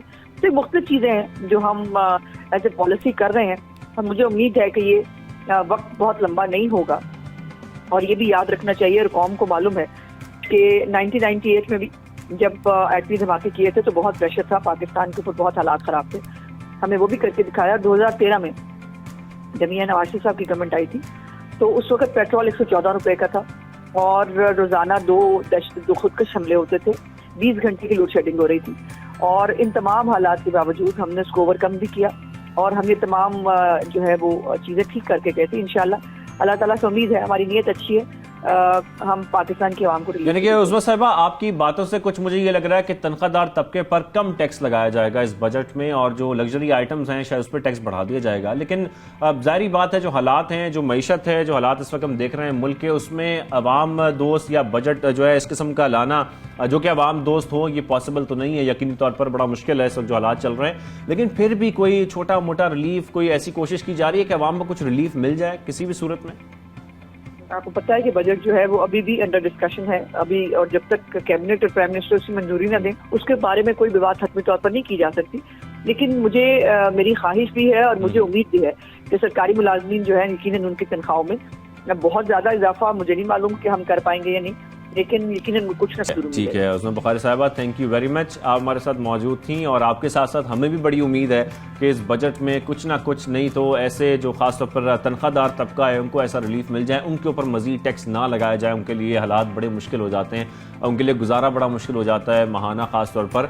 तो एक तरफ जो आप लोग 2000 रुपये दे रहे हैं, अगर वो आसानी से मिल सकते हैं तो आप लोग कोशिश करें, वो तमाम अफराद जिनकी तनख्वाह 40,000 से कम है या 40,000 रुपये, आप लोग 786 डायल करें, अपने फ़ोन उठाएं और कोशिश करें कि जो आपको रिलीफ दे रही है हुकूमत आप इसको अवेल करें, इसका फ़ायदा उठाएं। लेकिन कोशिश ये की जा रही है इस वक्त हुकूमत की जानिब से कि आने वाला जो बजट है उसमें कम से कम टैक्स लगाए जाएं और ख़ासतौर पर जो लग्जरी आइटम्स हैं पॉसिबिलिटी कि उस पर जो टैक्स है वो बढ़ जाएगा और महंगाई की सूरत हमें ऐसी कोई नज़र नहीं आएगी बजट में। लेकिन जो हालात हैं इस वक्त मईशत के, जो इस वक्त प्राइसेस हम देख रहे हैं, ख़ासतौर पर पेट्रोल की प्राइस की बात करें तो एक्सपेक्टेशन तो ये है, क्योंकि मिफ्ता इस्माइल साहब भी ये कह चुके हैं अगर अब आलमी मंडी में कीमतें बढ़ती हैं तेल की तो फिर हमारे पास कोई पैसे नहीं है कुछ भी करने के लिए। तो ये ऑलरेडी कह चुके हैं, यानी कि इससे हम ये एक्सपेक्ट कर लें कि अगर आलमी सतह पर कीमतें बढ़ती हैं तेल की तो पाकिस्तान में ऑटोमेटिकली कीमतें बढ़ जाएंगी, फिर हुकूमत आपको किसी किस्म की कोई सब्सिडी नहीं देगी, किसी किस्म का कोई रिलीफ नहीं देगी। तो हम ये एक्सपेक्ट करें कि अब अगर प्राइसेस आलमी सतह पर बढ़ी तो यहाँ पर भी बढ़ेंगी, ओवरऑल महंगाई में एक बार फिर इजाफा होगा, नई लहर आएगी।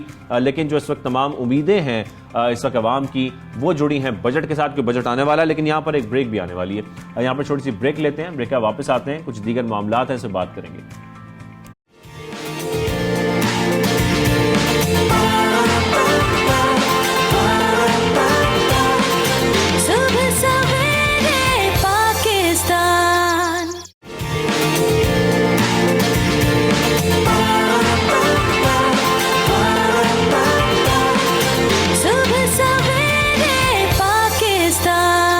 आप देख रहे हैं सुबह सवेरे पाकिस्तान शाहज़ेब अहमद के साथ। और ब्रेक से पहले बहुत सारी बातें हो रही थी बजट की, तो जब इतनी बातें हो रही हो बजट की तो फिर हम क्यों ना बजट का कुछ जिक्र कर लें और ये बात कर लें कि बजट में होने क्या जा रहा है, तरक्याती बजट कितना होगा और इस वक्त कितना आवाम को रिलीफ मिलेगा।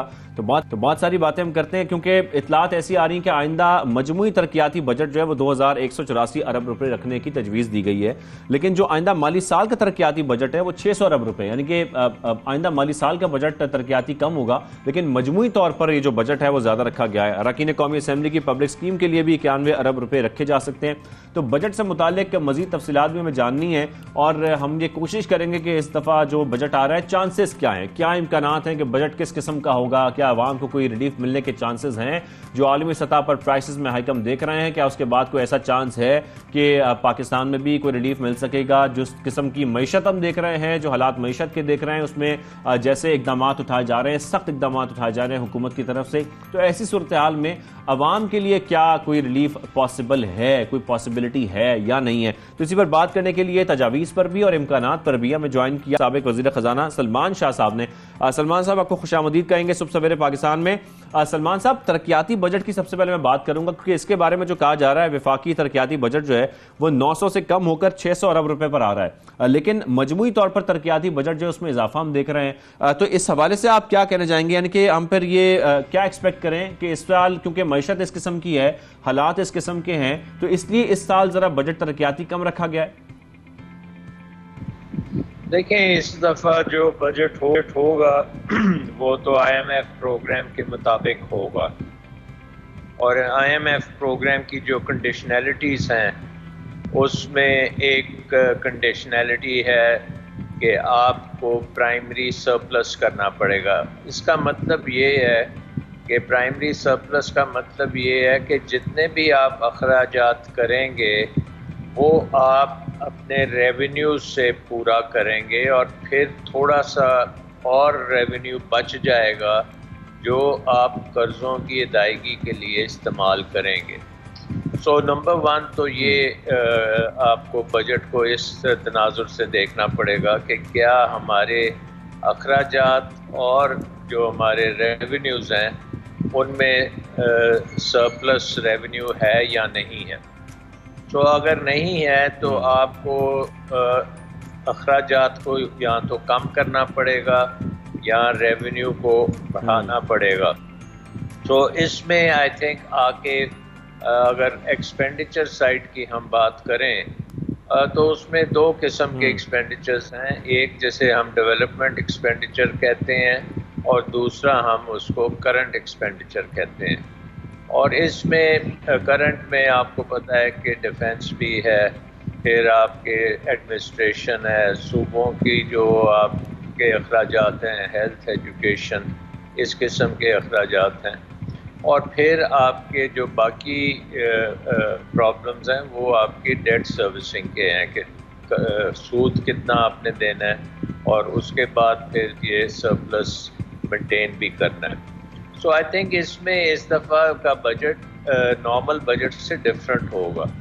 ये जो बात हो रही है कि आपका डेवलपमेंट बजट इतना बड़ा होना है कि सूबों का और मरकज़ का मिला के 2100 अरब के करीब वो बन जाता है, तो मेरा ख्याल है ये वायबल नहीं है। इसको हमें रिड्यूस करना चाहिए। अगर नहीं हम करेंगे तो हमें टैक्सेस बहुत बढ़ाने पड़ेंगे, और एक एनवायरनमेंट में जिसमें ऑलरेडी महंगाई भी बहुत ज़्यादा है और उसके साथ साथ बिजनेसेस की कॉस्ट ऑफ डूइंग बिजनेस भी बहुत ऊपर जा रही है, उसमें मज़ीद टैक्स लगाएंगे तो बिजनेसेस जो हैं ये फेलियर की तरफ जाएंगी। सो मेरे नज़र में आपको हुकूमती अखराजात कम करने चाहिए, टैक्सेस जो हैं उनको करना चाहिए, नेट को बढ़ाने की बात करनी चाहिए, रेट्स को बिल्कुल नहीं बढ़ाना चाहिए बल्कि रेट्स को कम करना चाहिए और आसान तरीके से टैक्सेस को कलेक्ट करना चाहिए। ये नहीं होना चाहिए कि आपके जो अदारे हैं वो रेवेन्यू की टारगेट को पूरा करने में इकोनॉमी की तमाम जो प्रोडक्शन सेंटर्स हैं उनके ऊपर दावा बोलें और उनको डिसरप्ट करें। ऑलरेडी हमारे मुल्क में इस वक्त बहुत डिसरप्शन हो रही है, बिजली की वजह से इस वक्त बहुत डिसरप्शन हो रही है, इंपोर्ट्स जो हैं। सलमान शाह साहब, एक सिचुएशन हम ये भी देख रहे हैं कि ऑपोजिशन जब ऐवान में होती है तब तो पॉसिबिलिटी होती है, अब जो ऑपोजिशन है वो तो सड़कों पर है, और जब ऑपोजिशन सड़कों पर हो तो फिर तो शेडो बजट का भी कोई चांस नहीं है।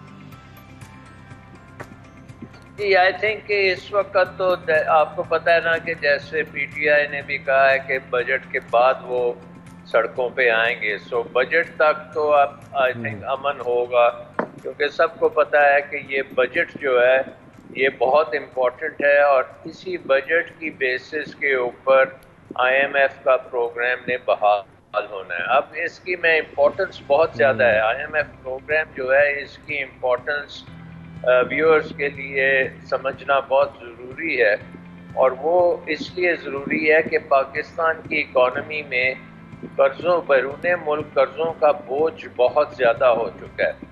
तकरीबन 130 अरब डॉलर के बैरूने मुल्क कर्ज़े हैं जो हमने पिछले 10-15 साल में इकट्ठे किए हैं, और उनकी अब अदायगी जो है उसमें वापसी करना ही 12 से 15 अरब डॉलर तो आपने वापस करना होता है, फिर 4 अरब 5 अरब डॉलर उस पर सूद देना होता है। सो वो जो है काम सिर्फ और सिर्फ IMF प्रोग्राम होगा तो आप वो काम मुकम्मल तौर पे कर सकेंगे। यानी कि सलमान शाह साहब, फिर ये बजट जो है वो अवाम दोस्त नहीं होगा, IMF दोस्त होगा, ये कहा जा सकता है अभी से?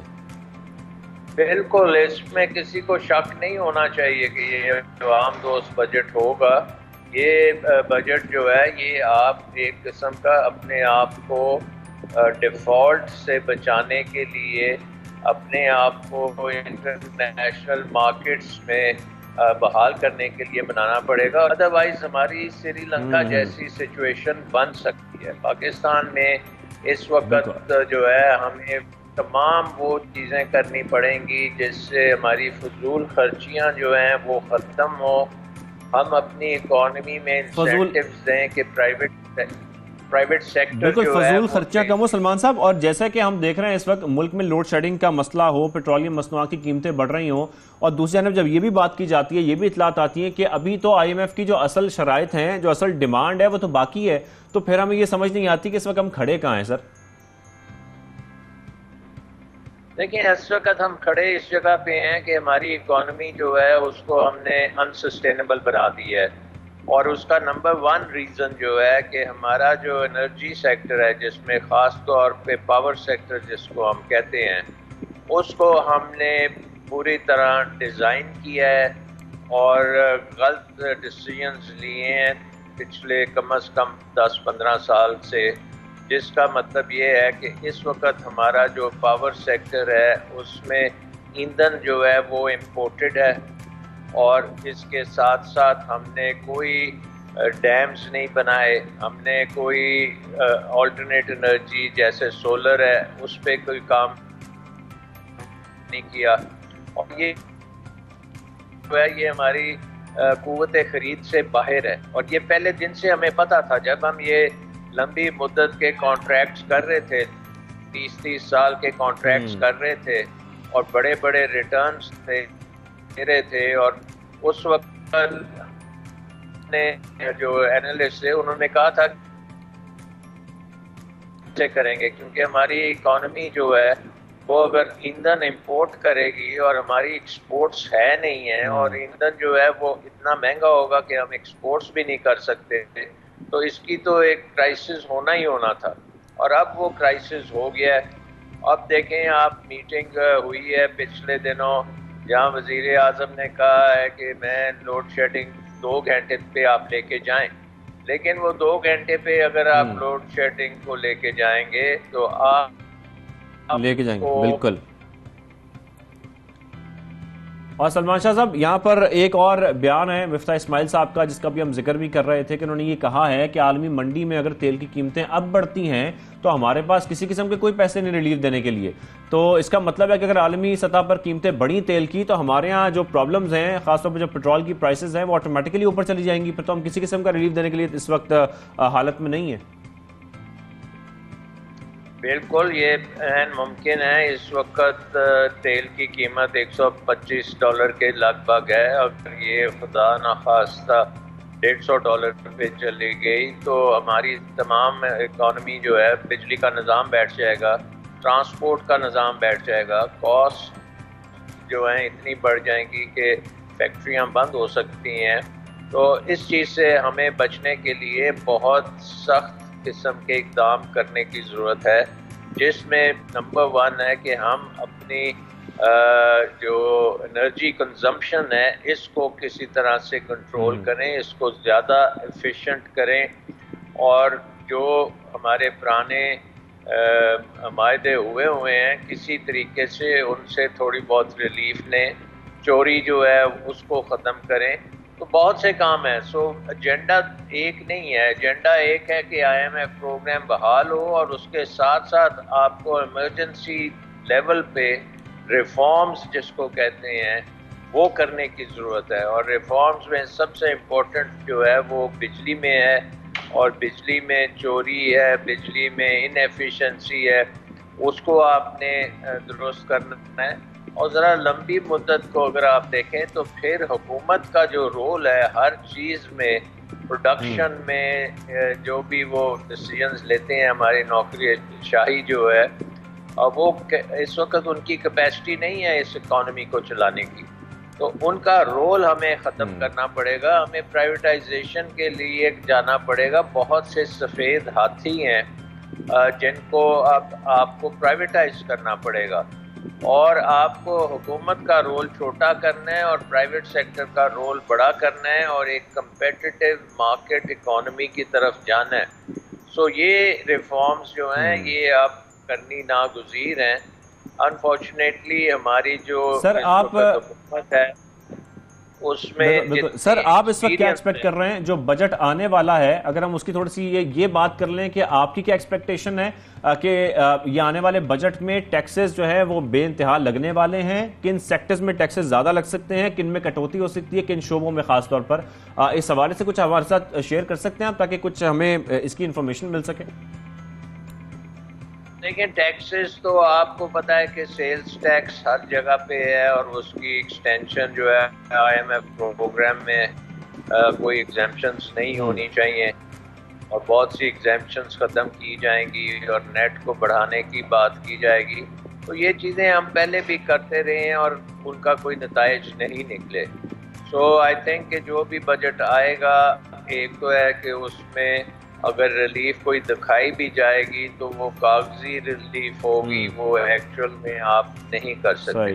जिस तरह से मैं बात कर रहा था कि जो डेवलपमेंट बजट 2100 अरब का, ये मुझे मुमकिन नज़र नहीं आता। ये बहुत बड़ा एक्सपेंडिचर है, और क्योंकि ये एक्सपेंडिचर हुकूमत करेगी तो उसका रिटर्न भी नहीं मिलेगा, और वो इकॉनमी के ऊपर और बोझ बनेगा। सो आई थिंक इस दफा बजट को बड़ा रेडिकल होना पड़ेगा, और अनफॉर्चुनेटली क्योंकि हमारा जो सिस्टम है वो निज़ाम हमें एक ट्रेडिशनल बजट देगा लेकिन वो हकीकत में अप्लाई नहीं करेगा। ठीक है, ठीक है। Thank you very much Salman Shah साहब, आप हमारे साथ मौजूद थे। जो डिटेल्स आपने हमारे साथ शेयर की हैं, जो आपने तज्जिया भी दिया है, उस हवाले से खैर हम यही एक्सपेक्ट कर सकते हैं कि आने वाले बजट में कोई इतना बड़ा रिलीफ नहीं मिलेगा। Thank you very much for joining us. यहाँ पर छोटी सी ब्रेक लेते हैं। ब्रेक के बाद आपसे मुलाकात करवाएंगे एक अजीम हस्ती की।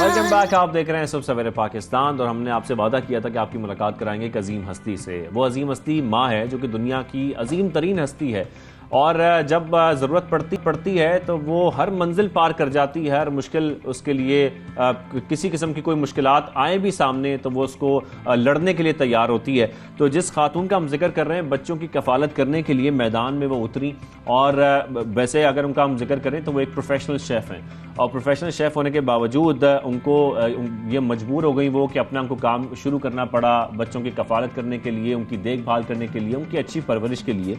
लेकिन अब वो माशाल्लाह एक पार्क के अंदर अपना उन्होंने सेटअप पूरा लगा लिया है और वहाँ पर वो तकरीबन रोज़ाना कई किलोमीटर सफ़र करने के बाद वहाँ पहुँचती हैं, वहाँ पर अपना पूरा सेटअप लगाती हैं, रोज़ाना की बुनियाद पर पैसे कमाती हैं, फिर घर जाती हैं।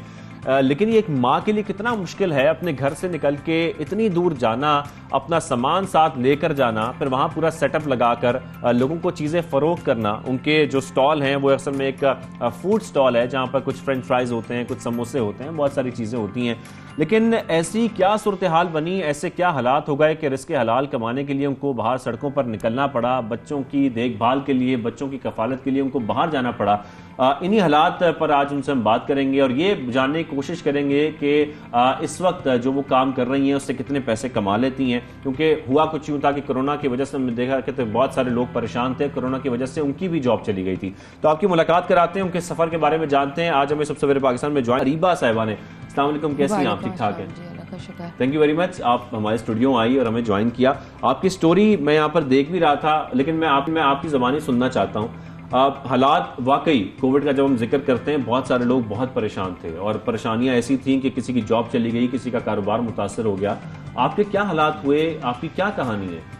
मैं कोविड में मुझे छुट्टी दी उन्होंने, पहले मैं हॉस्पिटल में एक काम कर रही थी तो उन्होंने मुझे छुट्टी दी, खुद ही छुट्टी दी और फिर कहने लगे कि कोविड बढ़ गया, आप नहीं आइएगा। 2-2 हज़ार रुपये मेरे अकाउंट में सैलरी ट्रांसफ़र करते रहे। थोड़े दिन बाद मुझे उन्होंने कहा कि आप आ जाएं, 1 महीने बाद। फिर मैं जब चली गई तो उन्होंने मुझे बोला कि नहीं हो सकता, बहुत मुश्किल हो जाएगा। वो मेरे पीछे लगे रहे। तो उसके बाद उन्होंने मुझे बोला, मेरे बेटे की तबीयत ख़राब हुई, मैंने एक छुट्टी की, उन्होंने मुझे बोला कोई एक्सक्यूज़ नहीं चलेगा, आप इसी वक्त घर जाएँ, रिज़ाइन करें। मैंने कहा नहीं, मैं अपनी क्लियरेंस तो करवाऊँगी। मैं भी वहाँ डट गई। मैंने कहा मैंने इतने टाइम काम किया है वहाँ, मैं कैसे छोड़ दूँ। फिर 1 महीने का मैंने किया, रिज़ाइन दिया तो क्लियरेंस वगैरह हुई, फिर उन्होंने मुझे वहाँ से निकाल दिया। ये बात है 1.5 साल पहले की? जी 1.5 साल 2020 की बात जी है। जी। तो तब आप सिंगल मदर हैं? जी मैं सिंगल मदर हूँ, 2 बच्चे हैं मेरे। तो उनकी क्या उम्र है? 13 साल और 14 साल है। अच्छा, अब तो वो छोटे हैं। स्कूल भी जाते हैं? जी स्कूल भी जाते हैं, उनको पढ़ा रही हूँ। फिर मैंने यहाँ पर एक टेबल लगाई, वो भी चाय वाले की थी। अच्छा। उसने मुझे प्रोवाइड की कि आप यहाँ पर लगाएं स्टॉल और उसमें घर के बर्तन ले जाके मैंने पकौड़े बेचना शुरू किए। वो पकौड़े मेरे लोगों ने देखे कि अभी बेच रही हैं तो कुछ लोगों ने लेना शुरू किए, कुछ ने अप्रिशिएट किया, कुछ ने जो है डिग्रेड किया।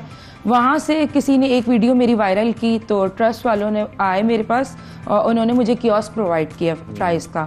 तो उन्होंने कहा आप स्टार्ट लें फ्राइज़ का। लेकिन अरीबा साहब, आप डिग्रेड करने वाले लोग कौन थे? क्यों डिग्रेड कर रहे थे? आप, हम सबको मालूम है कोरोना के जैसे हालात रहे हैं, उसके बाद सब मेहनत कर रहे हैं, सब कोशिश कर रहे हैं अपने रोजगार कमाने की। ये डिग्रेड करने वाले लोग क्या थे? वो क्या कहते थे आपको आके? वो इस वजह से उनको ये होता था कि देखो औरत काम कर रही है, शायद उनमें ये मैं समझती हूँ एबिलिटी ना हो। वो ये कहते थे देखो औरत काम कर रही है, अच्छा 30 रुपए के तो पकौड़े लेके आना, वो गाड़ी तक हमें छोड़ देना लाके।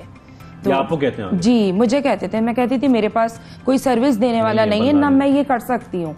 अगर मैं बैठी हुई हूँ, मैं अगर मिडिल क्लास की हूँ, जी बिल्कुल मैं अकेली होती थी। लेकिन अभी मैंने हेल्पर रखा है क्योंकि फ्राइज का मेरा काम बढ़ गया, बात है, काम बहुत ज्यादा बढ़ जाता है, तो वो मुझे बैकअप देता रहता है और मैं वहाँ पे फ्राई करती रहती हूँ, लाइव कुकिंग करती हूँ वहाँ पे मैं। अरीबा साहिबा, ऐसी क्या जरूरत पड़ी आपको कि आपको सड़क पर निकलना पड़ा, अपने रोजगार के लिए एक पार्क जाना पड़ा? मैं देख रहा था कि आप रोजाना की बुनियाद पर सफर करती हैं, पैदल भी सफर करती हैं पहुंचने के लिए, पर अपना सामान उठा कर लेके जाती हैं। ऐसी क्या वजह बनी कि आपको ये अपना पूरा सेटअप सड़क पर लगाना पड़ा? क्योंकि मैं घर से काम कर रही थी तो नहीं हो पा रहा था मेरा। मैं फिर बाहर निकली, मैंने कहा हो सकता है मैं छोटे से स्टार्ट करूंगी, आगे बढ़ जाऊंगी, क्योंकि मैंने बहुत जॉब्स के लिए अप्लाई किया, नहीं हो पा रहा था। कोई 15,000 दे रहा, कोई 13,000 दे रहा था, तो मैं वहाँ काम करी, वहाँ मैं सिर्फ कॉस्टिंग भी निकाल रही थी और थोड़ा मुझे प्रॉफिट भी हो रहा था। फिर कभी मेरी कॉस्ट निकलती थी, प्रॉफिट मुझे 200 हो रहा था, कभी 300, क्योंकि मेरे पास एक प्रॉपर सेटअप पहले नहीं था। फिर जब प्रॉपर सेटअप आया तो वो महंगाई भी आ गई। जाहिर है जो ऑयल मेन चीज है, ऑयल गैस है, वही इतना महंगा हो गया। मेरे लिए अभी भी बहुत मुश्किल हो जाता है 20-25 हज़ार अगर निकालूं। लेकिन अरीबा साहब, आपकी रिहाइश काफी दूर है, मिसाल में फेडरल एरिया की साइड है, तो वहां से आप कैसे सफर करके पहुंचती हैं? पहले मैं रिक्शे में जाती थी, तो जो कमाती थी रिक्शे में लग जाता था, किराए इतने बढ़ गए। बिल्कुल। अब मैं स्कूटी है मेरे पास, तो मैं स्कूटी पे जाती, खुद चला के जाती? जी मैं खुद चला, और सामान भी उसी पे रख के सामान भी उसी पे रख के लेके जाती हूँ। और वो फेडरल एरिया से अपना सामान अपनी मोटरसाइकिल अपनी स्कूटी पर रखकर और फिर पहुंचती है, उसी पे पहुंचती हूँ। तो ये तो तकरीबन 40 मिनट का फासला मेरे ख्याल में बन जाता है। जी 40 से 45 मिनट लग जाते हैं। अच्छा, तो ये आपने स्कूटी जो है ये अभी खरीदी और कब खरीदी, मतलब कब शुरू की? 2 महीने हो गए मैंने सीखी थी, तो ये भी मुझे हेल्प की थी, मैं किसी और चैनल पे गई थी तो वहां से मेरी हेल्प हुई थी। अच्छा जी। अच्छा, आपके जो बच्चे हैं, जैसे कि आप उनके बारे में बता रहे हैं, वो कौन सी क्लास में सब पढ़ रहे हैं? उनकी पढ़ाई के लिए भी आप खासतौर पर पैसे कुछ, जाहिर है आपके रोजाना का जो खर्चा है उसमें खाने पीने का खर्चा आप करें, पढ़ाई का करें, अपने बिजली के बिल दें, अपने घर का किराया दें, ये सब कुछ मैनेज करना बड़ा मुश्किल है। तो आपकी आमदनी इतनी हो जाती है कि आप अपने रोजाना के बुनियाद के जो खर्चे हैं, अपने जो मसाइल हैं, उनको हल करने के लिए आपने पैसे इस्तेमाल कर सकें? नहीं, बहुत मुश्किल हो जाता है। बस मैं समझती हूँ कि इतना मुझे हो जाता है 20 से 25 हज़ार कि मैं बच्चों की तालीम का करती हूँ, बिल पे करती हूँ, खाने का एंड में बहुत मुश्किल से बच पाता है, क्योंकि ज़ाहिर है राशन तो नहीं आता है इतने पैसों में कि फीस भी पे करो और सब। एक से 6 क्लास में मेरा बेटा है और एक 8 में, उनको अच्छी तालीम दे रही हूँ, ज़ाहिर है उनका ही 10 से 12 हज़ार हो जाता है। इसलिए तो हम माँ को अजीम असली कहते हैं कि जैसे मर्जी हालात हों पूरी कोशिश करती हैं कि उनके बच्चों को अच्छी तालीम मिले, अच्छी सेहत उनको दे सकें और उनकी जो तरबियत है ख़ास तौर पर वो अच्छी हो सके। लेकिन ऐसे में हम ये देख रहे हैं रीबा, आजकल बहुत सारे नौजवानों से हमारी मुलाकात होती है, जगह जगह पर मुख्तलिफ फूड स्टॉल्स लगते जा रहे हैं। फूड स्टॉल का काम चलाना अब कोई आसान नहीं है, इतना कंपटीशन बढ़ गया है, इतने नौजवान लड़के लड़कियां आ गए हैं, हर जगह पर हम हर कोने में देख रहे हैं, आजकल मुख्तलिफ पार्क्स में देख रहे हैं। इतने कंपटीशन में अपनी जगह बनाना आपके लिए कितना मुश्किल था कि लोग आए भी, आपकी चीज पसंद भी करें, खरीदे भी, फिर आपके पास स्टाफ भी कोई ना हो, आपके पास हेल्पर कोई नहीं है। ऐसे हालात में फिर पैसे कमाने की भी जब होना कि भाई पैसा कमाना भी है, तो वैसे हालात और मुश्किल हो जाते हैं, एक ज़हनी टेंशन भी होता है, दबाव भी होता है। तो ऐसे कंपटीशन में आपके लिए कितना मुश्किल था ये फूड स्टॉल से पैसे कमाना, वहां पर डेली सेटअप लगाना, इतनी दूर जाना? मेरे लिए बहुत मुश्किल था, क्योंकि मैं पहले रिक्शे में जब जाती थी तो मेरे पास कोई हेल्पर नहीं था। एक एक चीज़ वज़न उठाना, सब करना, फ्राइज़ काटना, नीचे बैठ के फिर उठना, फिर ये काम करना मेरे लिए बहुत मुश्किल था। मैं कभी थक भी जाती थी, लेकिन मैं ये सोचती थी मैं थक गई हूँ, मैं घर क्या लेके जाऊँगी। और मुझे कोविड भी हो गया था, मेरे बच्चों को भी हो गया था, तो मैंने 20 दिन बिल्कुल काम बंद रखा। मैं बिल्कुल ये हालत थे कि रोड पे आ गई थी, क्योंकि स्कूल वाले तो नहीं मानते कि आपने तो फीस पे करनी है, बिल भी पे करना है, हर चीज़ पे करनी है। मेरा बहुत बुरा हाल था जब। तो अभी जो सारा काम है वो आप घर से तैयारी करके जाती हैं कि वहीं पर आप अपने चिप्स वगैरह वहीं बनाती हैं? मैं ये कच्चा सामान लेकर जाती हूँ, जैसे रोल समोसे, वहीं पर सब फ्राई करती हूँ। वहाँ सब फ्राई करती हूँ। अच्छा। इसके साथ साथ ये जरूर बताइएगा कि जब आपने ये सोचा कि भाई अब फूड स्टॉल का काम करना है, तो जाहिर बात है फिर चीज़ें खरीदना होती हैं, उसके लिए भी आपको इन्वेस्टमेंट चाहिए होती है, पैसे चाहिए होते हैं, चीज़ें खरीदनी है, सब कुछ करनी है। वो कैसे की, कहाँ से पैसे किए? वो मैं रोज़ का लेती हूँ, क्योंकि उसमें भी मुझे बचत नहीं हो पाती, मेरे पास इतना कोई है नहीं कि मैं बल्क क्वांटिटी लूँ, तो मैं डेली लेती हूँ सामान, जो लेकर आती हूँ पैसे उसमें से आधे रखती हूँ कि सामान लूँ, आधे जो है वो अपने पास रखती हूँ। फूड स्टॉल जगह जगह लगे होते हैं, लोग बहुत तंग करते हैं। हम लोग से मुराद मेरी ये भी है कि बहुत सारे वहाँ पर मुख्तलिफ किस्म के भी लोग आ जाते हैं जो आपको मुख्तलिफ पैसे की डिमांड करते हैं या मुख्तलिफ चीज़ें मांगते हैं या आपको वैसे ही तंग कर रहे होते हैं। आपको अभी तक कोई वहाँ पर तंग कर रहा है, रोजाना की बुनियाद पर आता हो, तंग करता हो, आपसे पैसे वसूल करता हो? रोज़ाना की बुनियाद पे तो नहीं, अभी ईद पे काम चल रहा था, वो उन्होंने बंद करवा दिया पुलिस वालों ने। तो वो भत्ता मांग रहे थे कि एक दिन का आप 5,000 रुपये दें। तो मैं तो 5,000 एक हफ्ते में भी मुश्किल से प्रॉफिट निकाल पाती हूँ, तो मैं 5,000 रुपये उन्हें एक दिन के कहाँ से देती। क्या कहा आपने उनको? मैंने उनको बोला कि मैं आपको दे ही नहीं सकती। उन्होंने कहा आप ये स्टॉल बंद कर दें। स्टॉल बंद करवा दिया। फिर थोड़ी देर बाद उन्होंने ये कहा कि चलें आप 1,000 रुपये देते हैं। 1,000 दिए उन्हें, फिर उन्होंने स्टॉल खुलवाया। नहीं तो अभी आप महाना कोई पैसे देती हैं वहाँ पर? नहीं, अभी महाना नहीं देती। जब वो मांगने आते हैं तो मैं उनको ये बोलती हूँ मैं कहाँ से दूँ आप लोगों को पैसे, मैं कमाऊँ या पैसे दूँ, इतना मैंने कोई होटल थोड़ी खोला हुआ। बिल्कुल। अच्छा, सफ़र आप हमारे साथ शेयर कर रही हैं, बाकी हम साथ साथ फुटेज में दिखा भी रहे हैं जो इनका स्टॉल है। मेरी आप सबसे गुजारिश है, अगर आप लोगों का यहाँ पर चक्कर लगे इस पार्क का जिसका हम जिक्र कर रहे हैं, तो वहाँ पर ज़रूर जाइए और जाकर अरीबा साहिबा की जो वहाँ पर ये तमाम मेन्यू है इसको एंजॉय आप लोग कर सकते हैं। अरीबा साहिबा, बच्चे, जाहिर बात है सब माओं की ख्वाहिश होती है कि बच्चों को पढ़ा लिखा कर कोई ऐसा जो वो चाहते हैं, जो उनकी ख्वाहिशें पूरी की जा सके। आपकी यह ख्वाहिश है, बच्चे आपके क्या बनना चाहते हैं, या उनकी जो पढ़ाई आप इस वक्त जारी रखे हुए हैं वो मुस्तकबिल में क्या करना चाहते हैं? मेरा बड़ा बेटा पढ़ाई में ज़्यादा अच्छा है, तो उसको ये है कि मैंने नेवी में भेजना है, और इंशाल्लाह इन्हीं लोगों के लिए मेहनत कर रही हूँ, इन्हीं लोगों के लिए तरक्की भी करेंगे ये लोग इंशाल्लाह। बहुत सारी माएँ आज आपको सुन रही हैं, और मेरे ख्याल में कोविड के हालात के बाद हम ये कोशिश भी करते थे, मुख्तलिफ हमारे पास लोग आते हैं जिनको हमारे प्रोग्राम का हिस्सा बनते हैं।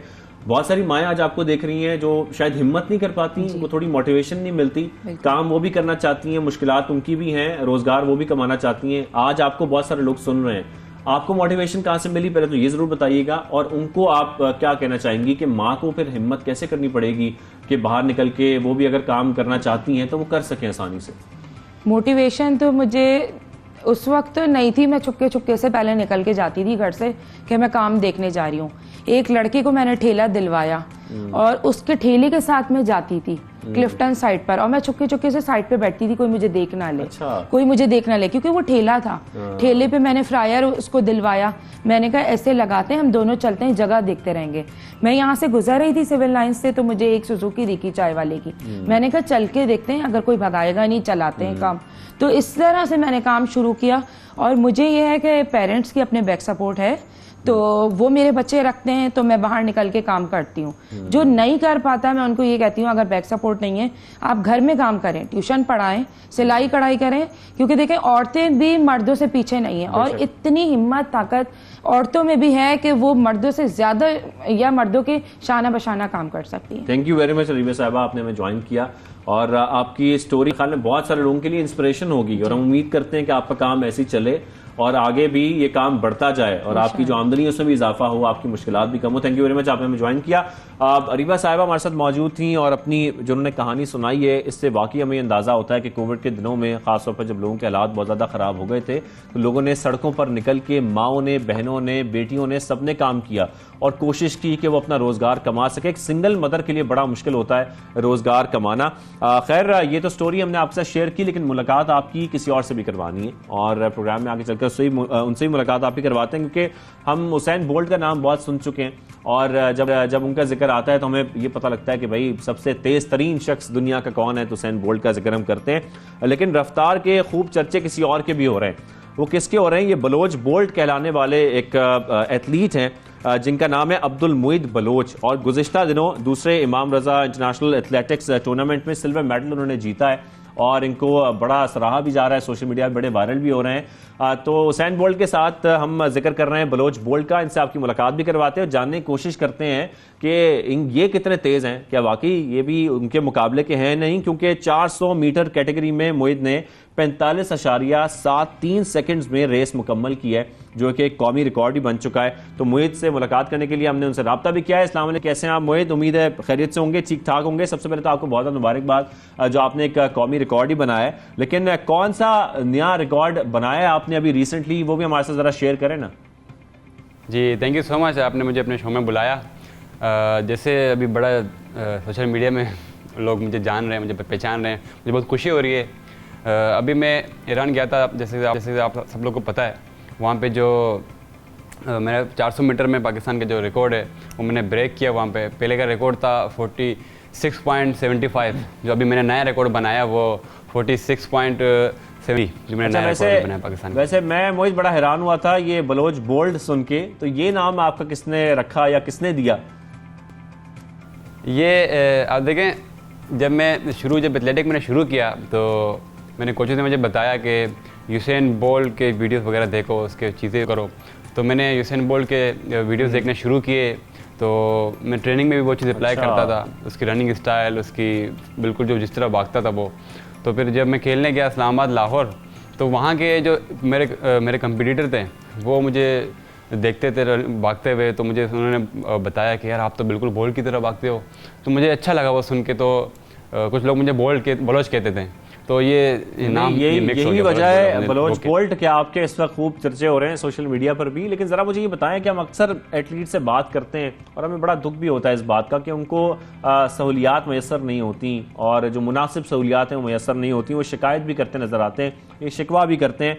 आपके साथ इस वक्त क्या सूरत हाल है? आपको तमाम सहूलियात प्रोवाइड की जाती हैं और कोई आपको इस किस्म के कोई मसाइल तो नहीं है, कोई ऐसी प्रॉब्लम्स तो नहीं है जो दीगर एथलीट्स जिसका सामना कर रहे हैं? देखें, जितने भी एथलीट हैं वो अपने करियर में, अपने लाइफ में ये हडल्स तो जाहिर सी बातें आती रहती हैं यार किसी के लाइफ में। अब हमारी ज़िंदगी में बहुत सारे ऐसे हडल्स तो हैं, जाहिर सी बात है। हमारे कोचेस हमें समझाते थे भाई मायूस नहीं होना, आपको ट्रेनिंग करनी है, आपको अपने लिए परफॉर्म करना है। ये तो एथलेटिक है भी इंडिविजुअल गेम, इसमें चीना जाने वाला कोई सीन भी नहीं है, ना कोई पर्ची वाला सीन है। तो मुझे बिल्कुल ये चीज़ अच्छा लगता है अपने गेम में। मैं अपना जान लगा देता हूँ ट्रेनिंग में, कोचेस जो मुझे बोलते हैं मैं उसको फॉलो करता हूँ। मुझे बड़ा होता है कि मैं जो चीज़ मैं उस पर बिल्कुल पूरा उतरूँ।